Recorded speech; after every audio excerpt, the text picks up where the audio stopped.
All right then. Let us hope that this week things go a little bit better. It was a rather short session last week with some internet outages in the area. Nothing you can do about that. And we crack on. We crack on indeed. So, brief recap on the little that happened last week. On the road, Stix left you a note one morning to say he was going his own separate ways for a little while. It was uncertain whether this was a result of Arwen's antics with the gentleman's boots and the near death that caused. It wasn't caused near death, it was fine. You were a little bit unconscious. Only a little bit. Whether or not he had his own agenda to follow anyway. And so you find yourselves having just encountered a set of bandits, it seems like, posed as performers or minstrels or singers or however you'd like to, bards if you will, refer to them, who had tried to mug you and being suitably rebuffed and cast into a river to wash away. You did find what appeared to be a wanted poster, but other than that, not much to go on. Can you remind me of their names? Because I don't have my handy book. Yeah. The names they gave you were Handsome Jack, Laura Lightfingers, and Samantha the Singer. A trio of 3 bards, or 3 bandits, depending on how you look at it. And you find yourself sat beside Neo, huddled in some shelter around a small crackling fire that's keeping you warm and drying off your damp boots and things like that. And that is where you begin. Cool. For some reason I was rolling a D100 when we stopped last time. I don't remember why. Yes, that never showed up for me, that D100. It's not showed up on mine. Like... Yes, I remember you did roll it and it showed up for you. Yeah. And then... But now it's gone. Now it's gone. Okay, well, roll it for me again and I'll see if I can remember what it's for.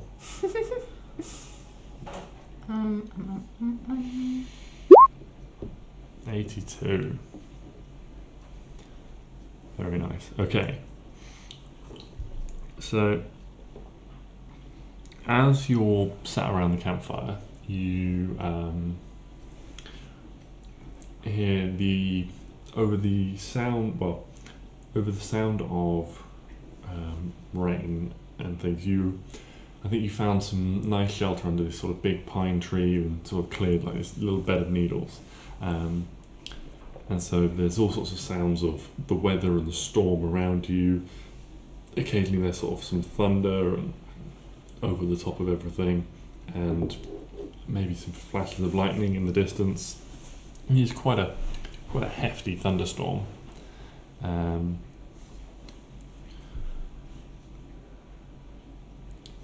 And make a perception check for me. Oh. 7. Well, this is my want. I'll roll for the NPCs as well. 5, no better. Okay, so it was quite some shock to both you and Neo when a figure almost noiselessly pushes their way past some branches and steps into the light of your campfire. Oh, hi. What does this person look like? In front of you, you see a small halfling with sort of brownish hair, with a heavy pack sort of sticking up quite high on their back. Like a year 7 on their first day of school? Yeah. Okay. But you see a big, what looks like on them, quite a big knife is sort of strapped across their chest on a diagonal belt that runs from over their shoulders, and strapped to the side of their pack is a bow, and then on the other side is a quiver full of arrows. Steps out and into the light, gives you a jovial wave, and just, hello there. Hello. You wouldn't object to a third at your campfire, would you? Why? Who's asking? My name's Angus. Oh my god! Angus Longstrider. Right. Why? Well, if you hadn't noticed, it's bloody raining. And it seems quite dry here. Sort of gestures to the nice sort of patch of ground you managed to find, sort of sheltered away from the rain, able to keep a fire going even though it's to dry for clothes and things. I mean, if you have to. Much obliged. Oh god. And sort of unslings his pack and takes a spot and plonks himself down on the ground. Starts taking off his boots. Make yourself at home. Very much well, thank you. Okay. Plonks his boots down and sort of stuffs his socks sort of peeking over the top so all of it seems to dry. Things like that. Gets out a little tin from his bag and pours some water from his canteen and sprinkles some herbs and stuff like that and starts cooking away.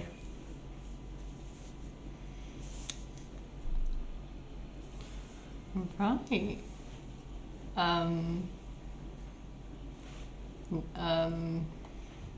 What are you doing out here? Me? I live out here. Live on the road. Life in the wild. As long as I got everything in my pack, and taps the pack which sat next to him is almost as tall as him sitting down. As long as I got my pack with me, I'll be alright. Right. So why do you need to hide under a tree with me? Because it's bloody raining. You need some better survival skills. I found a nice tree to cover under. Yeah, you found my tree. I did indeed.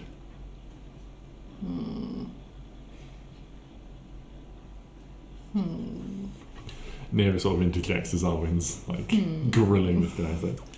So you headed anywhere in particular? No, not me. I head wherever my boots take me. Oh my god. One of them. Indeed. What about you guys? Up or down the river? Up? Down. Down the river. Got a destination in mind? Yeah.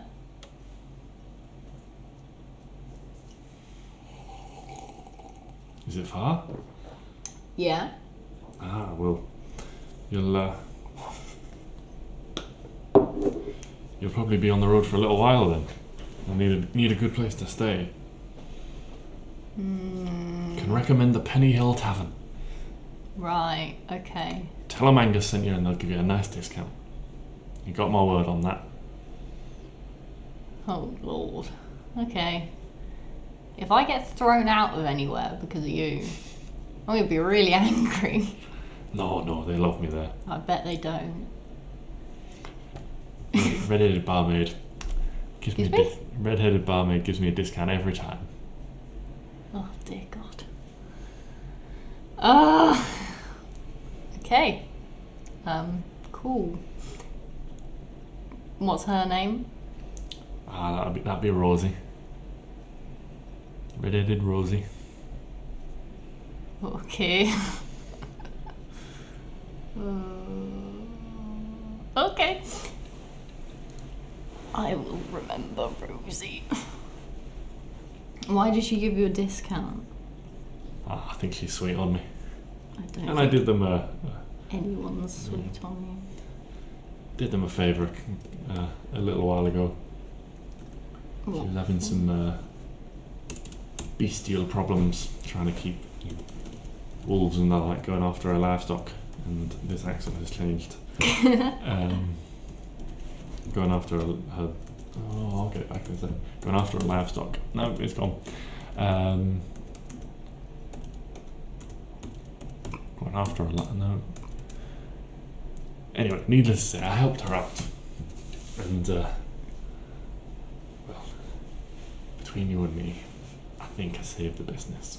Because without me, without that food, that tavern would have been shut down. Oh, okay.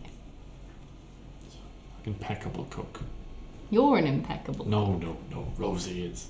Oh, I thought she was a barmaid. This woman's got her hands full. Well, she's the matron of the tavern. I say matron, she's a sweet lass, but she's built this business. Dear Lord, is there anything she doesn't do? She needs to hire some staff. I'll give her a tip on intimidation and making sure that people respect her. I see. What? Arwen being terrifying again. Yeah, Okay. always. Oh no, fine. Wait, where is she? Like what town? He gives you a description of where to find this place on the road. Okay, fair enough. Just out of interest, have you seen any other people on your travels recently? In a pack of 3, maybe? No, haven't seen anyone else. No, they're no use to me. Arwen is strongly considering pushing him out from underneath the tree, but will not Arwen yet. is mean. So Why? mean. It's not mean. It very much is. No. Very mean. Lovely person. Very mean. Nah. Yeah. You sort of while away the evening making polite conversation. Neo will make polite conversation with him and things, and he sort of picks up a few tips and things like that of the from like Angus gives him a lot of like information about the sort of the few miles sort of either way, of the like best paths to take and stuff like that. Gives him a description of where the inn is, that sort of thing, and just sort of has a little. They don't have a huge amount in common. Neo's not really the woodsman, but he does his best, sort of occasionally looking over at Arwen, who seems to be a little bit sulky. Oh, it's always sulky. Yes. Don't know why Neo sticks around, really. Because I'm trying to help him get his memory back. Oh yeah, that's why. See, I am kind of nice. Kind of nice. Yeah, he's wondering about doing that on his own. Well, go on then, I've got stuff to do. Have you? No. What would you do I don't know. if you were on your own? I don't know. Okay. Whatever Whatever the mood took you. happens. Okay, well, the evening passes, Mhm. and you settle down. Or at least Neo starts to, and so does Angus. It sort of looks at you like, you want to watch? Shall I watch? I'll watch, it's good. Okay. Well, make me another perception check for your watch. 10. Not great. It's a happy medium. It's a happy medium. So yeah, your watch passes uneventfully. You pass sort of a few hours, and then sort of as generally you've sort of established with Neo between the two of you, you wake him up and get some sleep, and he takes a watch for a couple of hours, and then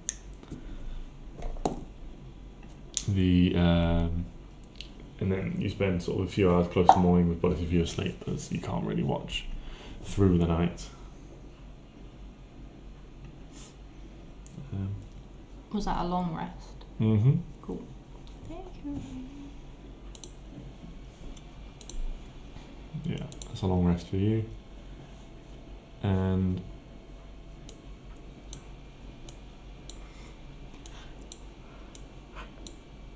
when you wake up in the morning, you find that your new friend Angus has once again disappeared. Has he stolen all my stuff? No. Oh, thank God. No, your things are still there without fail. Good. In fact, make a perception check for me. 20. Where he was on his side of the campfire, and sort of as you're packing up, you notice there's quite a bit of disturbance. You can see the signs on your side of where you've been sleeping, where your bedroll's been lying, where stuff has been like pressed down and stuff like that. Where he was, there's no signs of any disturbance. God, what did I eat? What was in that rations? Have the mushrooms gone off? Don't know what was in your rations. I've been hallucinating a little man. You only see what you want to see. I don't think I want to see a little man. Don't you? No. Okay. Taking his shoes and socks off in front of me. Hey, whatever you're into. Not into. Anyway, and so the next day, we were going to montage this a little bit. Just make me a survival check for the day. Ooh, oh, yes. I am surviving. Yeah, you are surviving, you are thriving.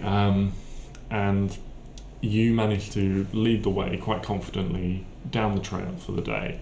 And you don't really need to pause and make decisions at not like I say checkpoints, but at like crossroads and sort of where other little paths go off as you're walking down near this river. You're able to quite easily go, yeah, we should take that one. And occasionally throughout the day, sort of as you like pick a path or decide on a route, Neo sort of interjects, like, oh yeah, that's what I'm going to suggest we go. That's, and it seems that you have naturally picked the best path, which would be the recommended path.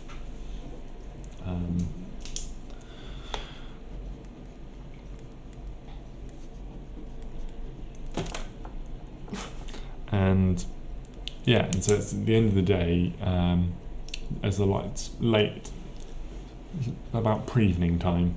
Pre-evening? Yeah, between afternoon and evening, pre-evening. Pre-evening? Yeah. The word, I think. Is it? I don't know, I'm pretty sure it's a word. You arrive at this little like roadside, wayside little tavern. It's got 4 walls, 2 floors, a nice sort of thatched roof, and it's not a big building, but you reckon it's small for a tavern, but it's a reasonable sized inn. Mm-hmm. So you reckon it's probably got beds for no more than 4 or 5 guests at a time. Mm-hmm. But it does, it looks nice. There's a little, you can see sort of a few farmyard animals like in a pen out the back, as well as a little vegetable patch sort of around the side and things. And it generally looks quite nice and quite content. And you do indeed see a sign that says the Penny Hill Tavern. Let's go in then. Okay. Why not? You head inside. It's quite a cozy little establishment. Big bar with like barrels and bottles stacked up behind. One of these, it's got a reasonably small common room, but sizable enough, sort of 20 or so people. And in the middle, it's got this big chimney that goes up in one of these fires that's sort of open left and right to sort of fill the whole room, rather than a fire on one side of a room, as you often see. There's this big stone chimney going up, and you can see it sort of blackened where the flames have like licked around the edge, and soot all up the chimney and stuff like that. And there's sort of a couple of things. There's like a big rack of antlers hanging on one of the walls. There's like a wolf's, like a sort of an old sort of stuffed wolf's head on another one. Things like that. And generally, the floorboards look quite worn and tired, and generally like something that's been there for a while. Like you see, when you go into a building with a wooden floor and you can see when it's had hundreds and hundreds and hundreds of people, you get this sort of very slight groove in the entranceway and stuff like that. Mm-hmm. And then as people spread out, the wear spreads out across the bar and things like that. There's the floor looks looked after, but it's like scratched but like revarnished, and the tables look like they've had to be like rubbed down and revarnished a few times. Those sorts of things. Not all the chairs match.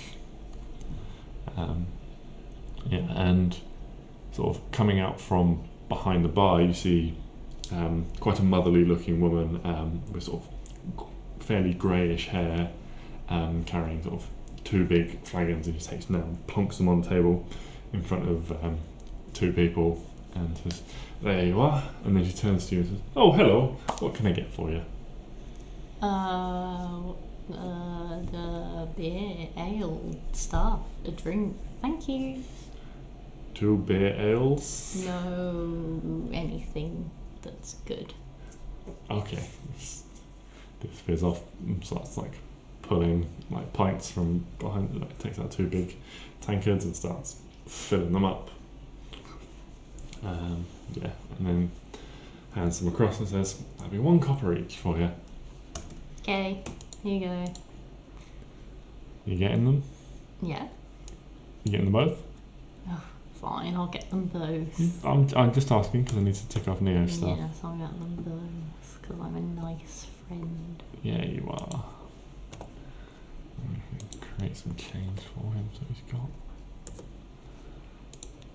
different monies. There we go.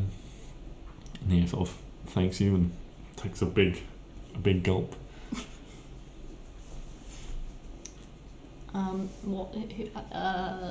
What's your name, lady? Well, I'd be Rosie. Oh, you're not Ginger. Well, I was in my youth, and sort of points to her head, and you can see a little bit of like red where it streaks through the grey. God, Angus is a liar. Do you say that out loud? I mutter it. Okay. Neo can hear me. Neo can hear you. Yeah. 3. No, she doesn't hear it.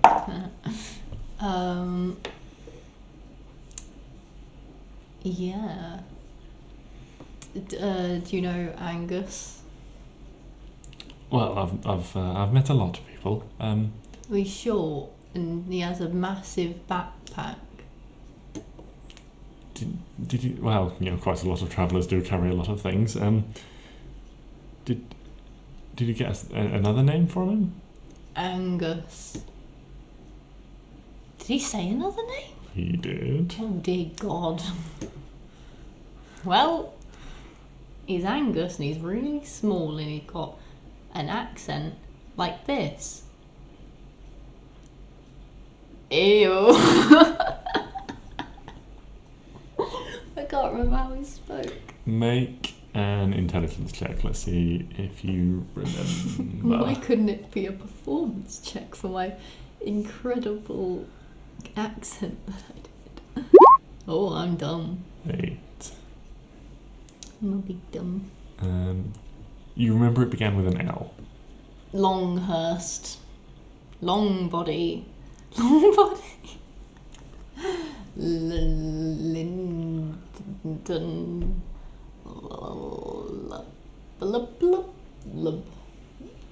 No, I don't know. Angus Longbody. Longbody. You don't mean Longstrider, do you? Oh, it could have been that. Maybe. Where did you hear that name? Well, he told me his name. He told me you were Ginger and young and you owned this place and you did everything here, and I was going to suggest getting some staff and making them work and you so you don't have to do everything, but that was just my personal opinion. But Yeah. That's not possible. Well, it is. Angus Longstrider has been dead for 30 years. Orcs. He took his shoes off in front of me. It was very weird. Didn't appreciate it. Did he come in and make himself at home without being invited? Yeah. Yeah, that sounds like Angus. But he's been dead. Well, I mean, it was a bit weird, so maybe I was hallucinating. But I wouldn't have known all this stuff if I was hallucinating. So maybe it was a ghost. Cool, I've seen a ghost! How exciting. Oh, ghosts. I have a ghost friend! I have a dragon friend, a goblin friend, and a ghost friend now. Ah, it's a great time. Would he count you as a friend? You were quite rude. Maybe Neo has a ghost friend. No, I've got a ghost friend now. Don't know whether He didn't seem to mind me. He kept talking, it was very jovial. So therefore, he is my friend. Okay. Cool. Arwen wants to make friends but doesn't want to make friends. Yeah. Absolutely. I Now see. you're getting it. I see.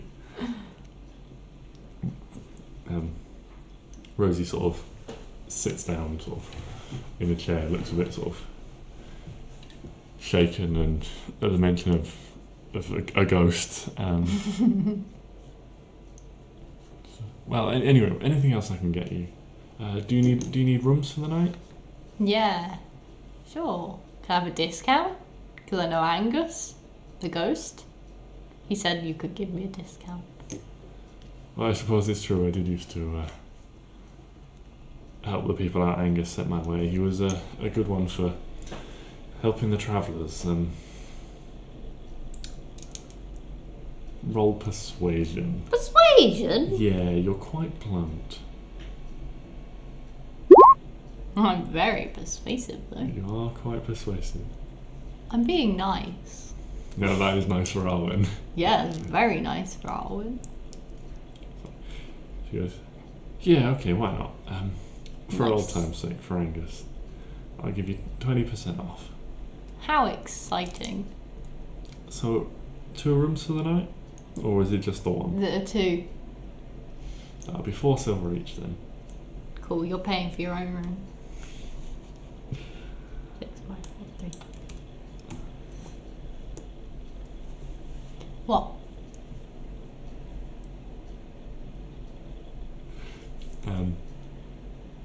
Yeah, and so she stands up and says, well, when you finish your drinks, I'll be happy to, I'll show you up.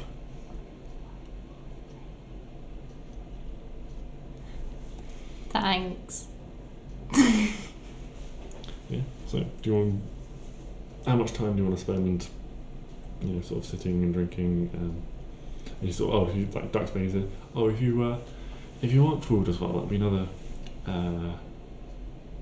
3 silver between you. How many copper and a silver? 10.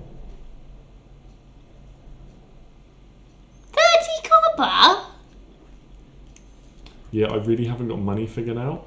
It was 1 for a drink. This is daylight robbery. Yeah, I really haven't got money worked out in this system. I need like an equivalency table, but I haven't. I look over at Neo. You can get this. So, okay, Neo's like, yeah, all right.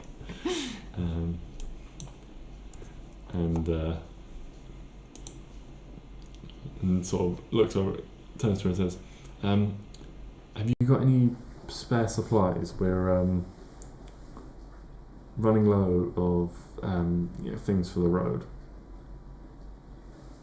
Just like, yes, I've got a little bit set by. I can stand you a few days worth of food probably, if you've got the coin. Oh, it's all about money in this economy. It absolutely is all about money in the economy. Can't deal with it. How many days of rations and for how much?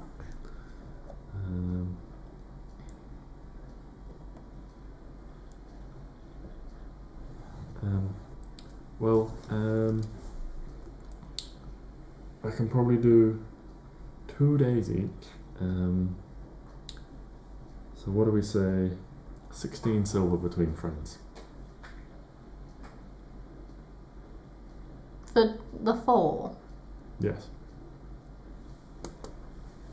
4 silver each.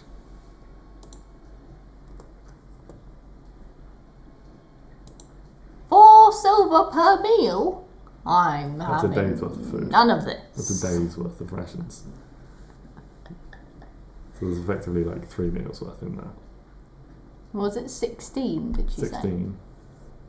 say? I'll give you 10. I'm already giving you a discount. This one's non-negotiable. I'll give you 11. Okay, you can starve on the road. Okay. He just turns and walks away. Neo sort of looks over you. It's like, kind of need that food. Can you stop pissing everyone off? Go and make friends with the grey lady then. Maybe I will then. So he gets up and starts and follows her. Okay, bye. Just currently sat alone at the bar, and there's 2 other people in there who seem in sort of off in a corner, who are having their own private conversation. Can I hear them? Can I make an investigation or something? Yeah, you can. Do you want to try and listen in? Yeah. What's that? Investigation or perception? No, make a perception check. Wisdom perception. 19. Okay, so now you're no longer talking. You can kind of hear a little bit of what they're saying, and you pick up that they seem to be 2 friends travelling together. Seems like they met up recently, and they're still sort of swapping stories. And the thing that most interests you is the talk of the kobolds in the area have been numerous and active, it seems. And you hear one of them sort of giving a little anecdote about how they know sort of several people who have been bothered. It's like, he says, and I saw one myself, in broad daylight and everything, and we never see him. And so almost in the centre of town. They're getting bolder and bolder, I tell you. The wife and I are thinking about packing up and moving. Used to be safe, but now, I don't know. Are they like dragons? Kobolds? Yeah. Yeah, they're draconic. Oh. These are the things you fought before at the boat lift. Oh, those. And you're in a similar neck of the world. What's the thing I thought was an animal, but it's actually a weapon? Or something? I have no idea. Oh, it begins with a C, I think. But I thought it was this, but... Anyway, carry on. I've got no idea what you're talking about. I don't know, we were talking about it the other day.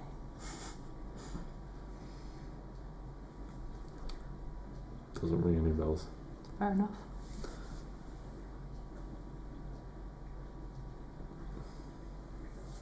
But yeah.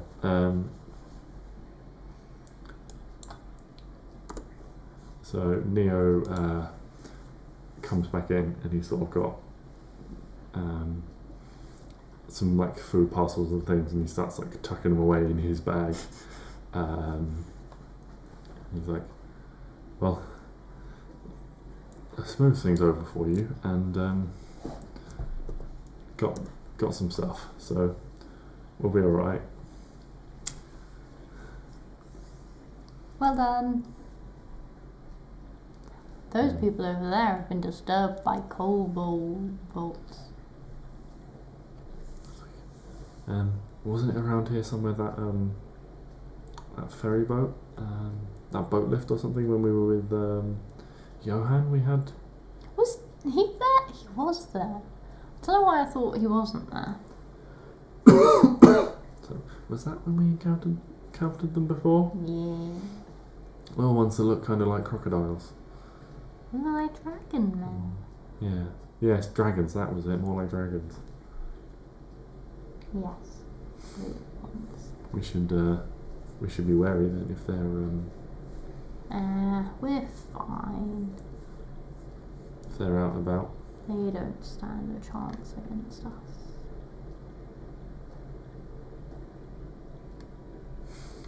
At this point, sort of, Rosie comes back in, drying her hands on an apron, and says, "Well, are we happy to show you to your rooms now? Thank if you want, or would you like another drink first?" No, thank you. Yes, please. Okay, that'll be another copper then for your drink. Yes. Do you want one, Neo? Yeah, why not? And can you make a Constitution saving throw?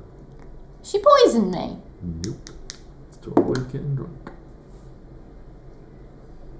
Constitution.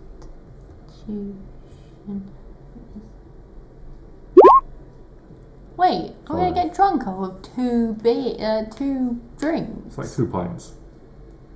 I am not that much of a lightweight. Dear Lord. Okay. She spiked it. Put some in my drink. No, she hasn't. You're just a lightweight. I'm not a lightweight. Oh, I needed to talk to the men.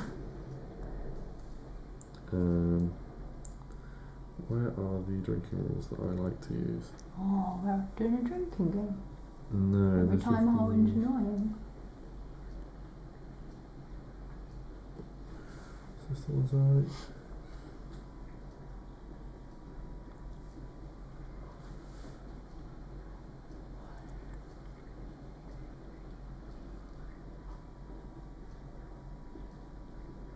Oh, I need to write these down long term.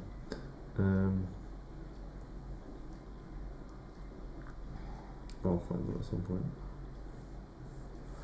Anyway,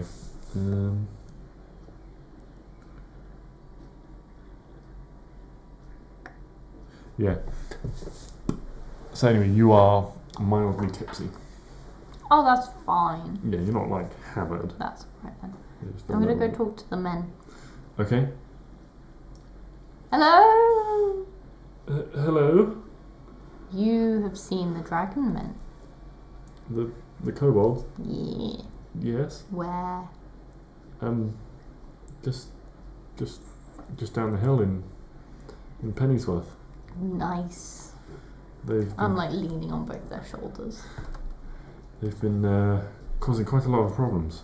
Oh, brilliant. If you're travelling, you sort of get a better look of you and see you've actually got quite a lot of knives on you. So, yeah, just keep a lookout if Oh, you're I travelling. will. Trust me, I will. Oh god. No fear for any kobolds. Okay. And then I turn to Neo. So Penny,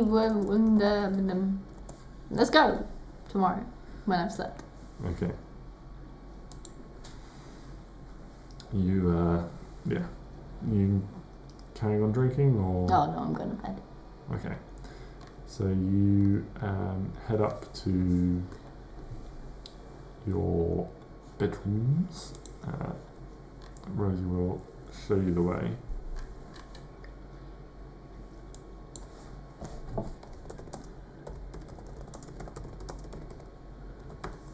Yeah, it's just you've got single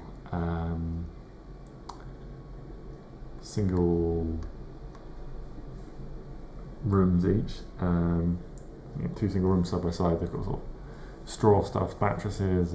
There's a little window, other than that, they're very plain with like a small chest at the end of the bed that you can put your things in.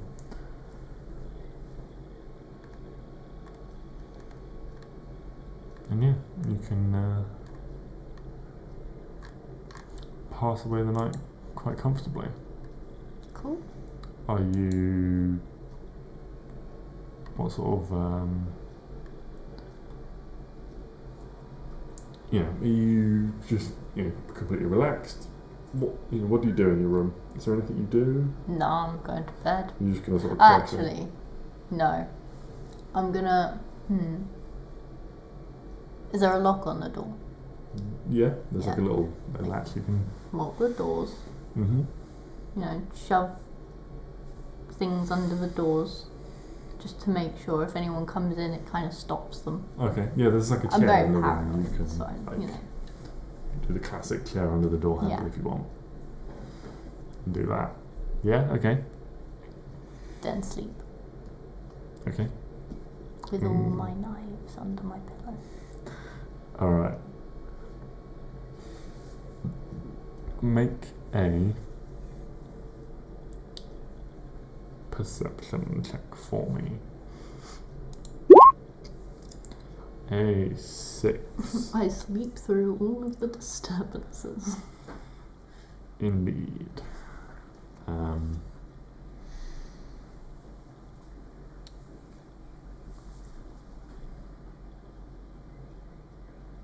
Yes. No, I'm just trying to think. Okay.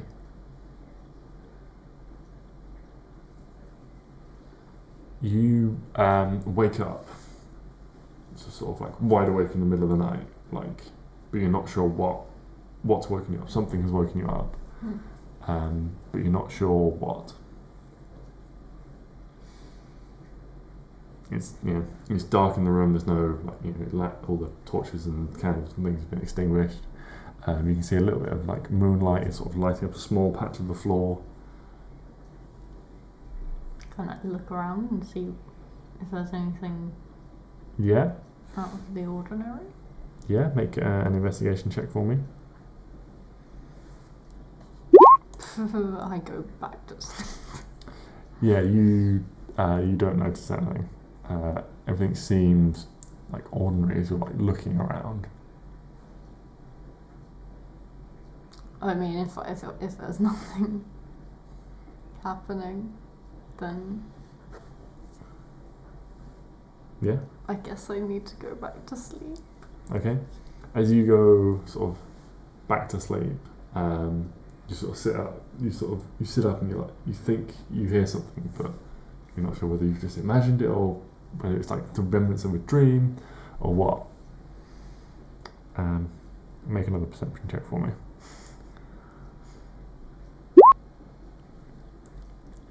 You definitely heard something. You're confident that something happened. There seems to be some sort of like shuffling noise coming from the end of your bed or something. And it's then you realise your pack that you left on top of the chest at the end of your bed has tipped off. It's probably that, like the thunking of that, as that tipped off, that like woke you up. Probably that noise that woke you up.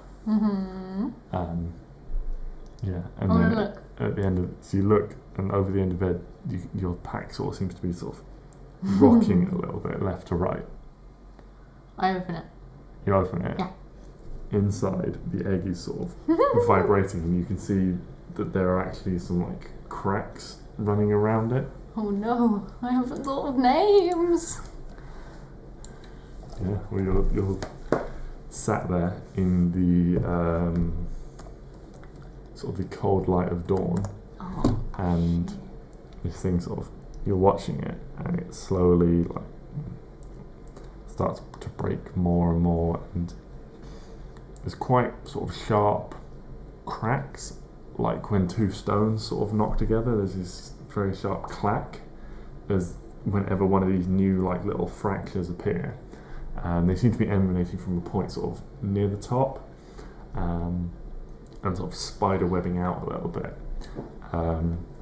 Do you just leave it in the bag? What do you do? No, it is on the end of my bed, and I am just sat cross-legged. Just like Just this. watching it. Watching it. And Okay. I'll stay up all night if I have to. Okay.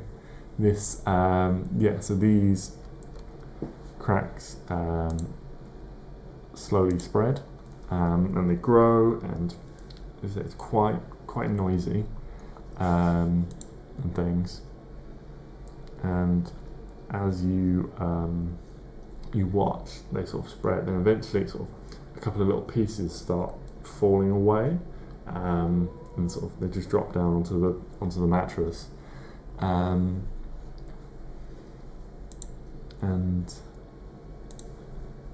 yeah, they just sort of poke this sort of little like sort of claw sort of pokes out through the hole and like curls around and like grips on and sort of like breaks another piece away. It's sort of like it looks a little bit gooey, and it keeps breaking off more and more pieces, and eventually this tiny little scaly head like works its way out and sort of sticks out and goes sort of chirps and sort of a little sort of chirruping noise. It sort of looks around, and then there's like big sort of like push, and the whole egg like cracks into sort of like 3 or 4 big pieces, and like sitting there is this tiny little baby dragon sort of covered in like goo and things like that. And it sort of looks around and it starts like licking its legs and like eating all the like goo off itself and like giving itself a bath. Really. It's got these like 2 little leathery wings on its back.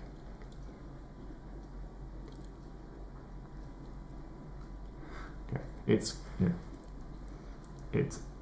very dark in colour, you see, even though the sort of the ribbons going through this egg was sort of a purple and a white. It seems that has more reference to the parents' colourings than the dragon inside the egg, as this one seems to be black.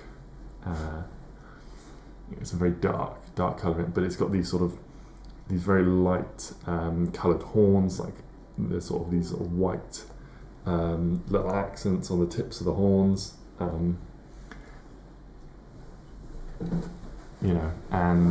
the like spines down its back seem to be these like different colours, and so they don't seem to be this sort of solid black colour. And as it sort of spreads and stretches one of its wings and starts like cleaning that and sort of curls round on itself, you can see that it's sort of got these translucent wings, and you can see they're sort of a grey colour, and there's these pale, like these sort of darker veins you can see running through them as it sort of holds it up and happens to, like, you can see the light sort of shines through it.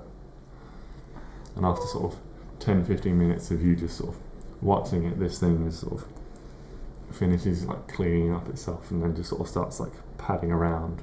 It like goes over to like the bits of the shell and starts sort of chomping them down, and it's like sort of gets one between its teeth, and there's this big sort of crack as it like these sharp little fangs like break it into pieces, and it starts like chewing it down, and pretty quickly it actually, or at least it seems so, it actually gets through the rest of this sort of egg shell.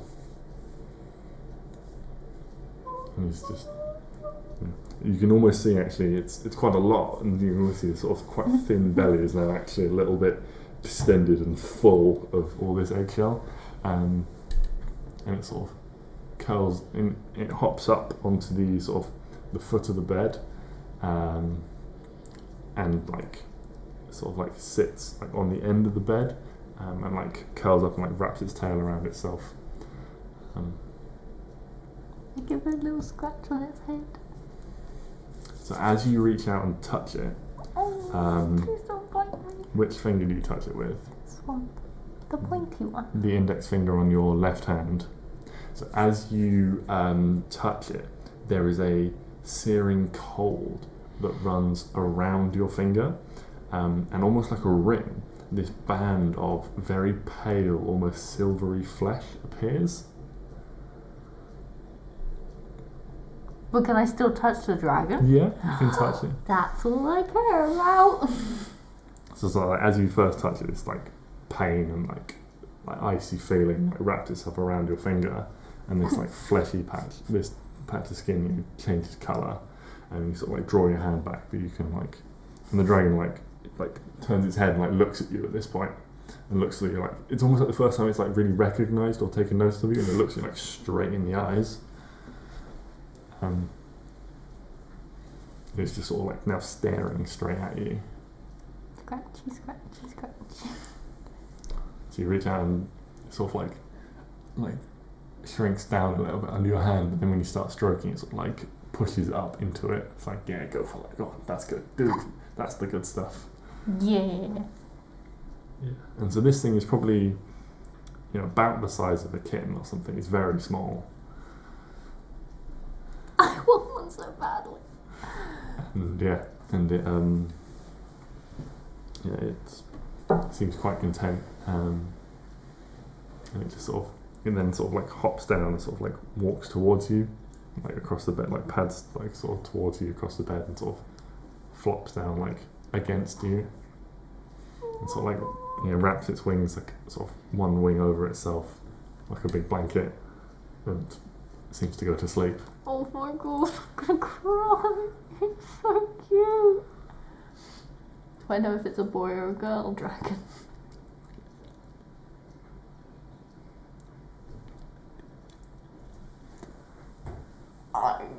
Yeah, you don't know. You don't know anything about dragons, and have never spent a lot of time with dragons or anything like that. You're not like Dragonborn I know one dragon. Yes, it's not like the Dragonborn whose dragons are quite a large part of their society. Elves don't really interact with dragons. Can I just get Arlo out? Just so he's introduced to the dragon, even though the dragon is asleep. Yeah. I don't want the dragon to eat Arlo. Arlo. Okay. I will never come back to this game if the dragon eats Arlo. You have been warned. Okay. They need to be The dragon immediately friends. eats Arlo. Goodbye. No, I'm kidding. Yeah, okay. They need to be You can hold your small pet mouse and point it. I don't know, what do you do? Look, friends. We're all friends. Okay. I put Arlo on the dragon. Arlo Wait. immediately jumps off and runs up your sleeve. Oh, still my best friend. You put him on a small scaly predator. Yeah, but they're gonna be friends. Whatever you He's say. gonna ride on his back into battle. It's gonna be adorable. Sure. Yeah. Oh yeah. I stay up I've had a good amount of sleep. You've had a few hours, yeah. So I'm not going to be exhausted, am I? No. That's fine, I'm staying up to make sure the dragon's okay. Yeah, well, the dragon just seems to be asleep. That's fine, I'm just going to look at it. You can look at it all night. Yeah. Staring down at it. Giving it little scratches every now and again. Okay. I have a dragon! Yeah. Yay! Okay.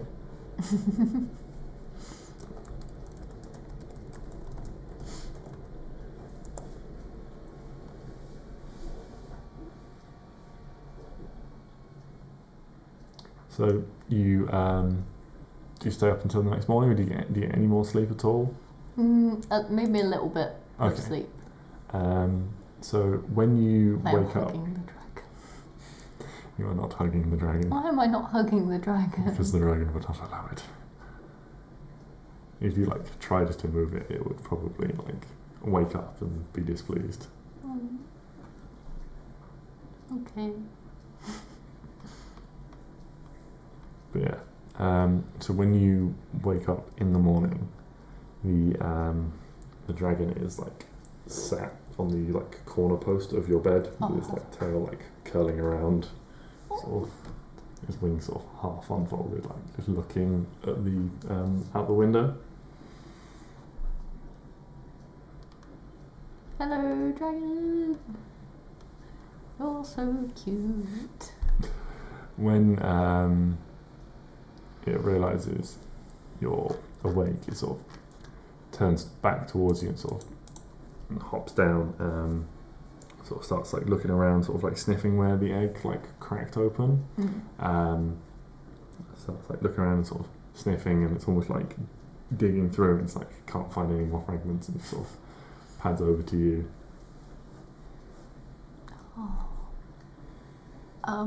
I didn't get any How to Raise a Dragon books from the library, and I don't know what they eat. Can I make it like a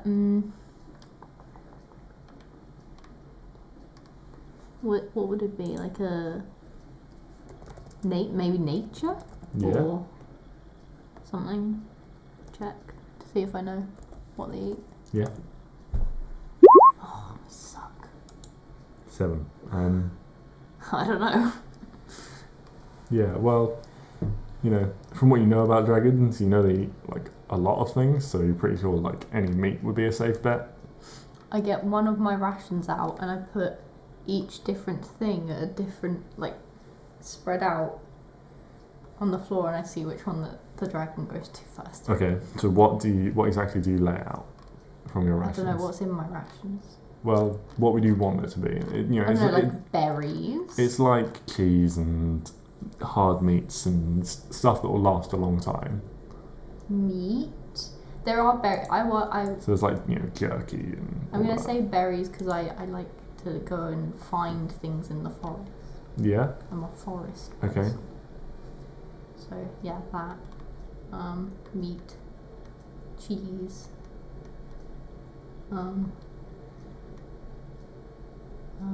What other foods are there? Bread. Yeah, there's a little bit of sort of stale bread in there. Yeah. So it heads toward the meat one first. Okay, cool. And sort of like tries to like bite that and like sort of tips it. It's like, I just trying to like get this whole like like strip of like dried bacon in his mouth at once. And it eventually manages to sort of chomp through that, and then it like just moves over to the one sort of immediately next to it and just starts trying to eat that. Okay, so it just eats everything. It seems that it's quite hungry at the moment. It'll just eat anything. Okay. And then sort of like by the time it gets to the last sort of item, it's sort of slowing down a bit. Like the first one, it's like really like devoured, and then the second one, and the third one, and then the fourth one sort of slows down a bit, and then it sort of slumps down again, and you can see that again it's like you can visibly full. So cute. Okay, cool. Exciting.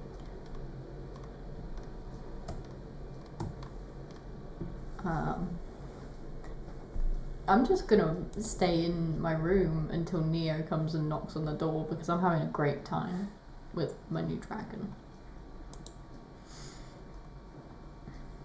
Okay. Yeah. So sort of, you know, later on around, you know, it's getting on for around sort of 9ish or so now.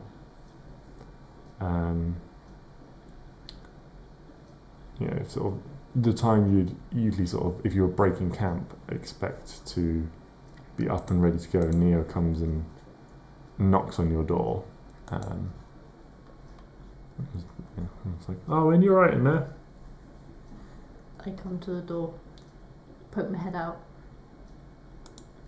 I have a dragon. You what? I have a dragon. You have a dragon? Mm-hmm. And he sort of looks around, like the size, like doesn't like immediately compute.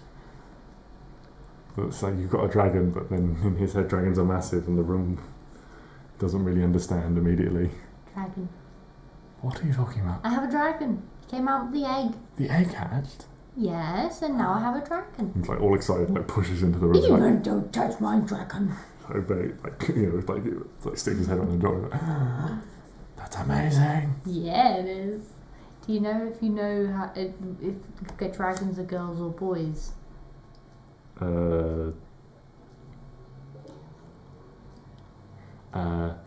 maybe. I don't know. I think it's something to do with the shape of the underbelly. Scales a bit like a crab. I can't be. I'm not entirely sure. Can I pick? No, you them can't up? pick it up. I want to pick it up first. Okay. I tried to pick my new dragon friend up.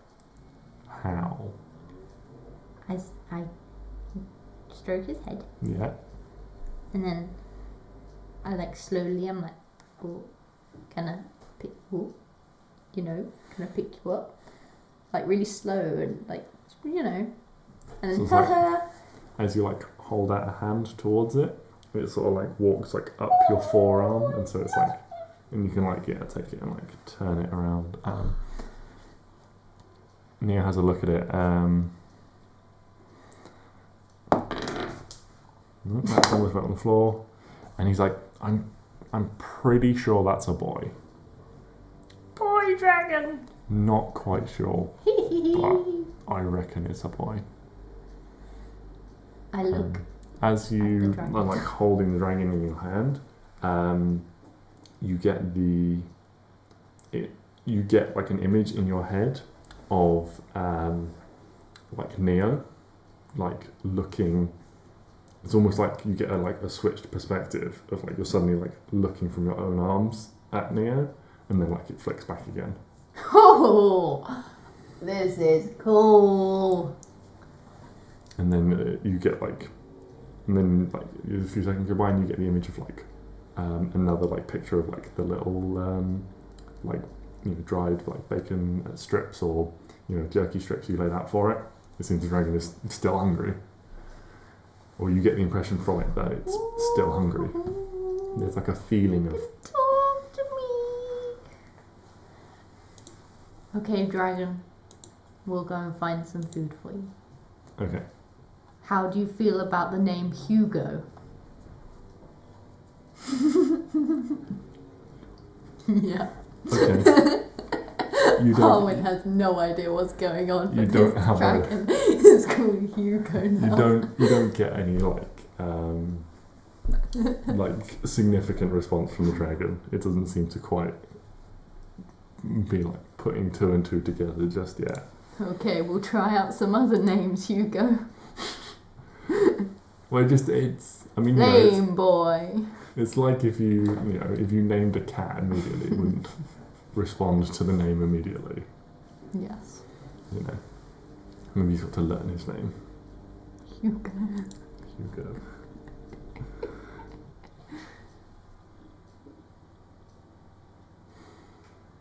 I'm sorry, I'm just getting over Hugo. I thought you might like wait and come up with something more fanciful, but we're going straight in with Hugo. Hugo the dragon. Whatever you say.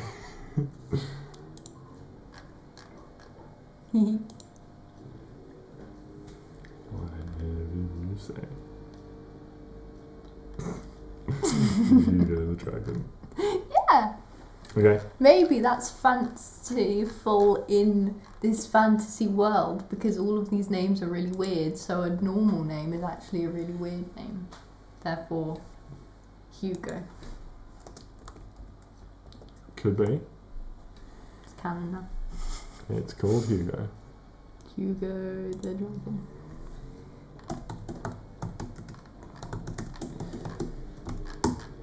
Oh no!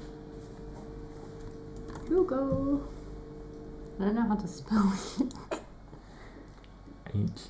Hugo. Like, where is...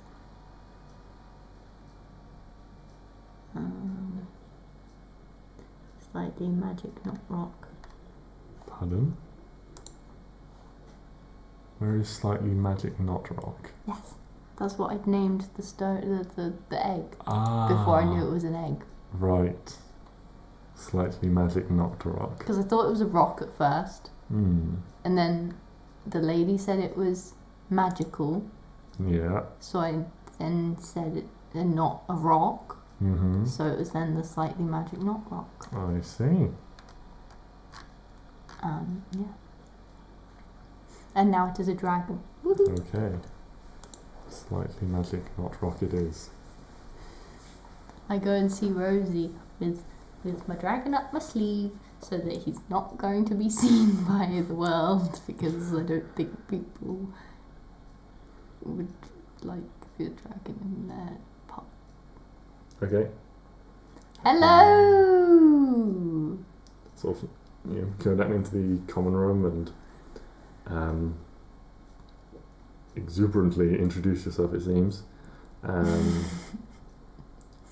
There's this sort of pleasant smell of cooking meats and various things. Oh, no. There's like a big spit over the fire with like a massive like pork joint on it. It's like, oh, hello there. Ah, Neo, hello. Can I have that whole pig, please? Well, I need it in case any other customers come through. Can I have a lot of that pig, please? I mean, you can have it if you can pay for. Yeah, how much is the pig, please? The meal's worth of it. Hold on, let me just run through some quick numbers. Oh no. Something like that. I'm holding the sleeve so you can't get out. Yeah, as this sort of smell, this dragon is like under your like. No. Like nosing around trying to get towards the source of the smell. Claws are quickly shredding through your coat. Not my coat. Yes. Let me work it out. Something like that would probably be enough for 15, probably 20 people. So that's 20 meals worth. Yes. Is numbers. What is numbers? That would run you 100 gold. 100 gold? Yes, well that's what my revenue would be off something like this. How many golds in a silver? No, I'm doing maths wrong. I'm doing maths wrong. Would be.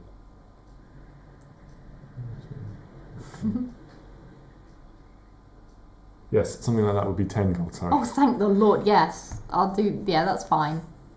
Yeah, I'm trying to think how many people put like an entire. I think it's probably more than 20. 20? Yeah, it's pretty. You wouldn't expect. It's probably not a whole pig, because you wouldn't expect to like go through it. So yeah. Yes. Yes. So yes, probably 12 gold. The price has gone up.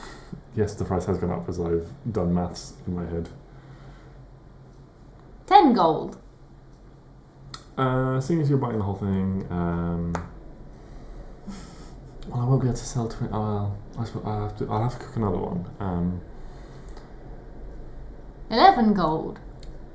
Okay, I can do it for 11. Okay, thank you. Hopefully, no one comes by till lunchtime. It's fine. I've given you 11 gold. Yeah, and he sort of like takes this like pork leg off and or takes this like spit off and just like, do you want this here or? I'm just gonna take it outside. I'm really hungry in the mornings. Thank you. Okay. Cool. I go outside and release Hugo. Release Hugo. I'm just thinking about the future. Just like pounces on this thing and just starts like tearing strips off. It's like, nice. And just stripping it down. Yeah. Where's Neo? Just wondering. Neo sort of like wanders out. Sort of a few minutes later, seems he stopped to exchange a few words. Can you go back in and ask Rosie for some rations, please? I will pay you back. I don't think so. She gave us pretty much everything she could spare, reasonably. Oh, she gave you all of them? Well, she gave me everything that I think she can spare. Can't leave the poor woman out of house and home. Yeah, but this dragon's gonna eat us out of house and home. He's devouring this pig as we speak. It's not an entire pig, it's like a leg. It's like a pig leg. I know, but... yeah, it's like enough, He's got half a pig in his mouth. Well, it's like biting into it and like pulling a bit off and like chomping it down. And, like biting into it and like pulling off another strip and chomping it down.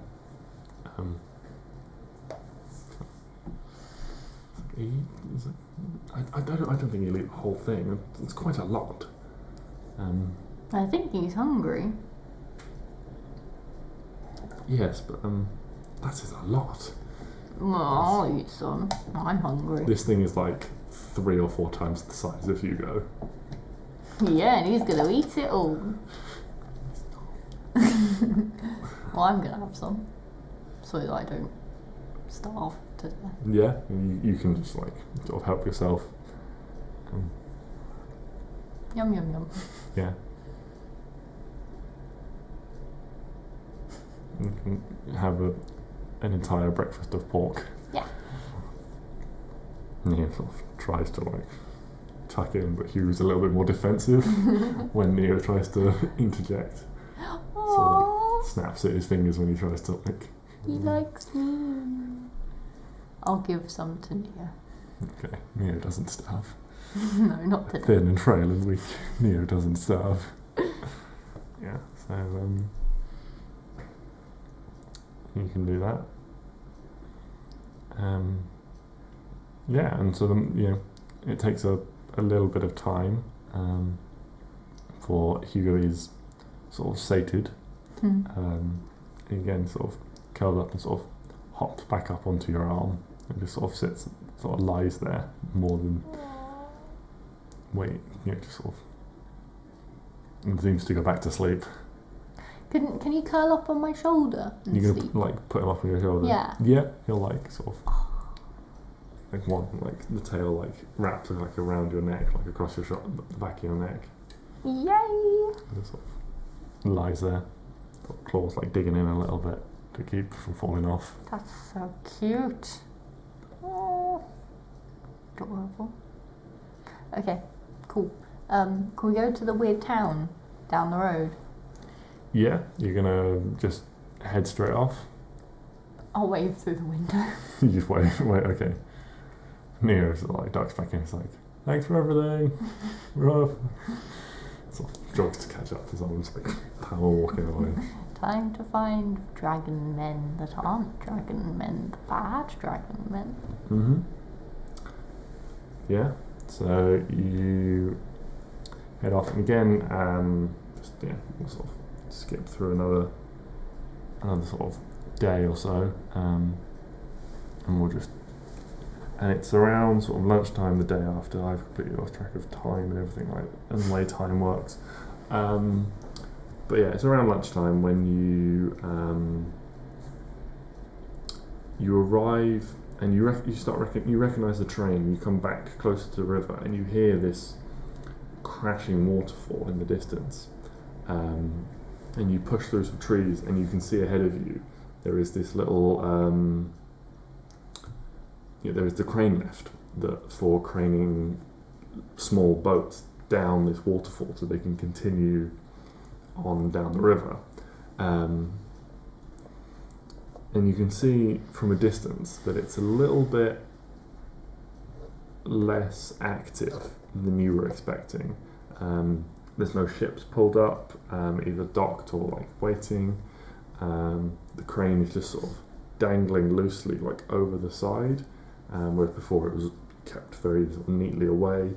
And the door is left open on the building that was there, and there's a few like broken windows and things like that. Can I go? Yeah, you can head in and sort of you get there and there's not not much more initially that you can see. It doesn't seem to be anyone about at the moment. Can I look over the side of the where the crane goes and is there anything down there? You can't really see like much detail down there. The only thing you can make out is there seems to be the wreckage of like half a boat on the land. Oops. As if it got sort of dropped and like half of it like cracked into the water and washed away, and the other half sort of splintered on the land. Things like that. Ooh. But there's nothing actually around. Well, you can make an investigation check to see what you can ascertain. Oh. 9. Yeah, so like things seem to be sort of like a little bit broken, like the door is broken, like one of the hinges is broken, so it won't shut anymore. Things like that, like a couple of windows are broken on the place, that sort of thing. You don't pick up any more than that. Fair enough. Yeah, it doesn't do much better. So. Where is the next town? Yeah, so you can guess that a place like this, I can make a straight up intelligence check for me. Right, you're doing shit today. Intelligence. Oh, 13. 13. Okay, so a place like this would, has like a little bit of staying power for a couple of people, but it seems more like a place where people work than where people live. So you'd think that the people that worked here would be from a nearby town. So you can probably make an educated guess based on the paths in and out, which one is the sort of the main road, and work out which way to go. And indeed, it doesn't take you long, maybe sort of an hour or so, just walking, where you come to a small village, sort of small houses, thatched roofs, little like sort of gardens with plants and things growing in them, a few sort of larger fields sort of on the that you've had to walk through, with like crops in them that you can see that you've walked past on your way to this village. Cool. So you walk into town. It's quite quiet. You normally expect people to be out and about, and indeed, as you actually are walking down one of the streets, you spot someone, but they quickly dash inside and like slam the door behind them, and you can hear like sort of scraping, almost as if they're like throwing up something against it. These are my kind of people. What ones that avoid you? Yeah.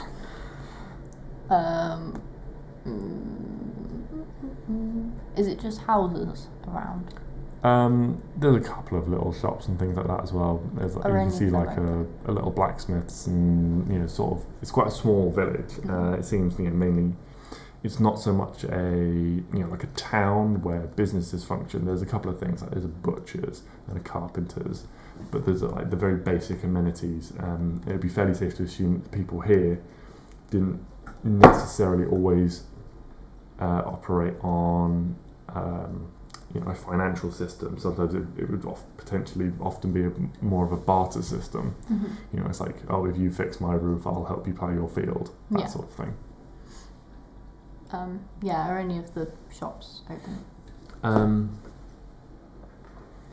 Not really. There's no like. Wait, look. Right, make an investigation check while you go, just to see. 22. Okay, so it looks like things have sort of been cleared away quite quickly. Like, like there's a grocer's store, and there's still like vegetables and things out the front, that sort of thing. There's a door like slightly ajar on the blacksmith's, stuff like that. Like it hasn't quite properly been shut. I'm gonna go towards there. Okay, so you go towards the blacksmith's. Yeah. What do you do? Knock. Hello. You hear sort of quite a tentative voice call out, but quite a sort of deep voice. Who's there? I am Arwen. Who's there? And the head sort of sticks out. Like, Arwen. Arwen. And as his head sticks out, you actually recognise it. it was one of the men who you would have met when you went through the lift yourself with Johan. Ah. It's like, yes, I thought it was you. You were the one before with who fought the things when Johan came through a few weeks ago. Yes, I shot everything. Could you help us again? And even though it's quite a big man, it seems like he doesn't have a lot of experience. It's like, and he sort of, he's quite confident still, and so he sort of heads out. It's like, it's all right. He calls out, it's like, it's all right.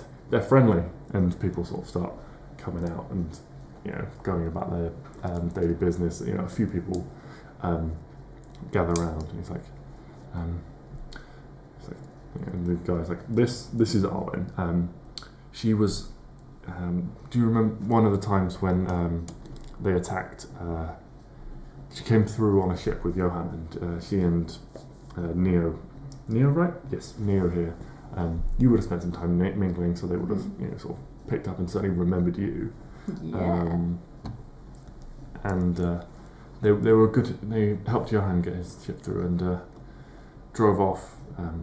Well, quite a few of us were in a bit of a pickle, and they helped us out. Do you think maybe you could help us again? Things have only gotten worse. It started out with a few raids, and then it was. I mean, they used to happen from time to time. But I have a couple of sheep here, a couple of pigs there. It wasn't really much to worry about. But now they're almost weekly, and we've got nothing left. They took one of Kenny's boys the other week for lack of anything else.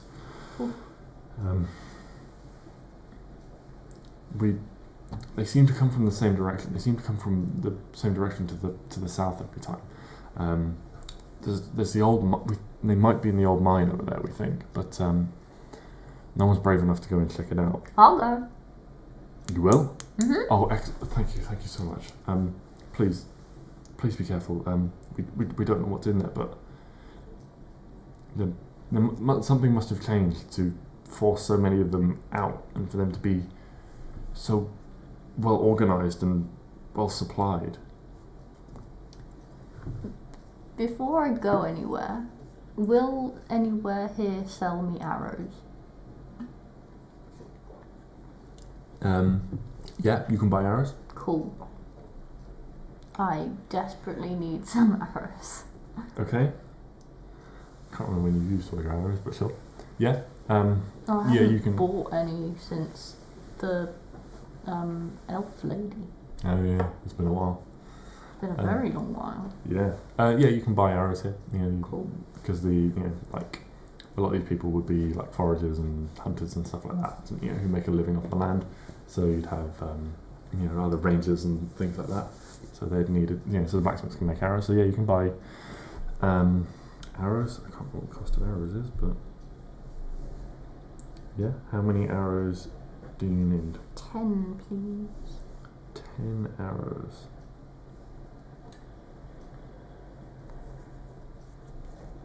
No, I don't want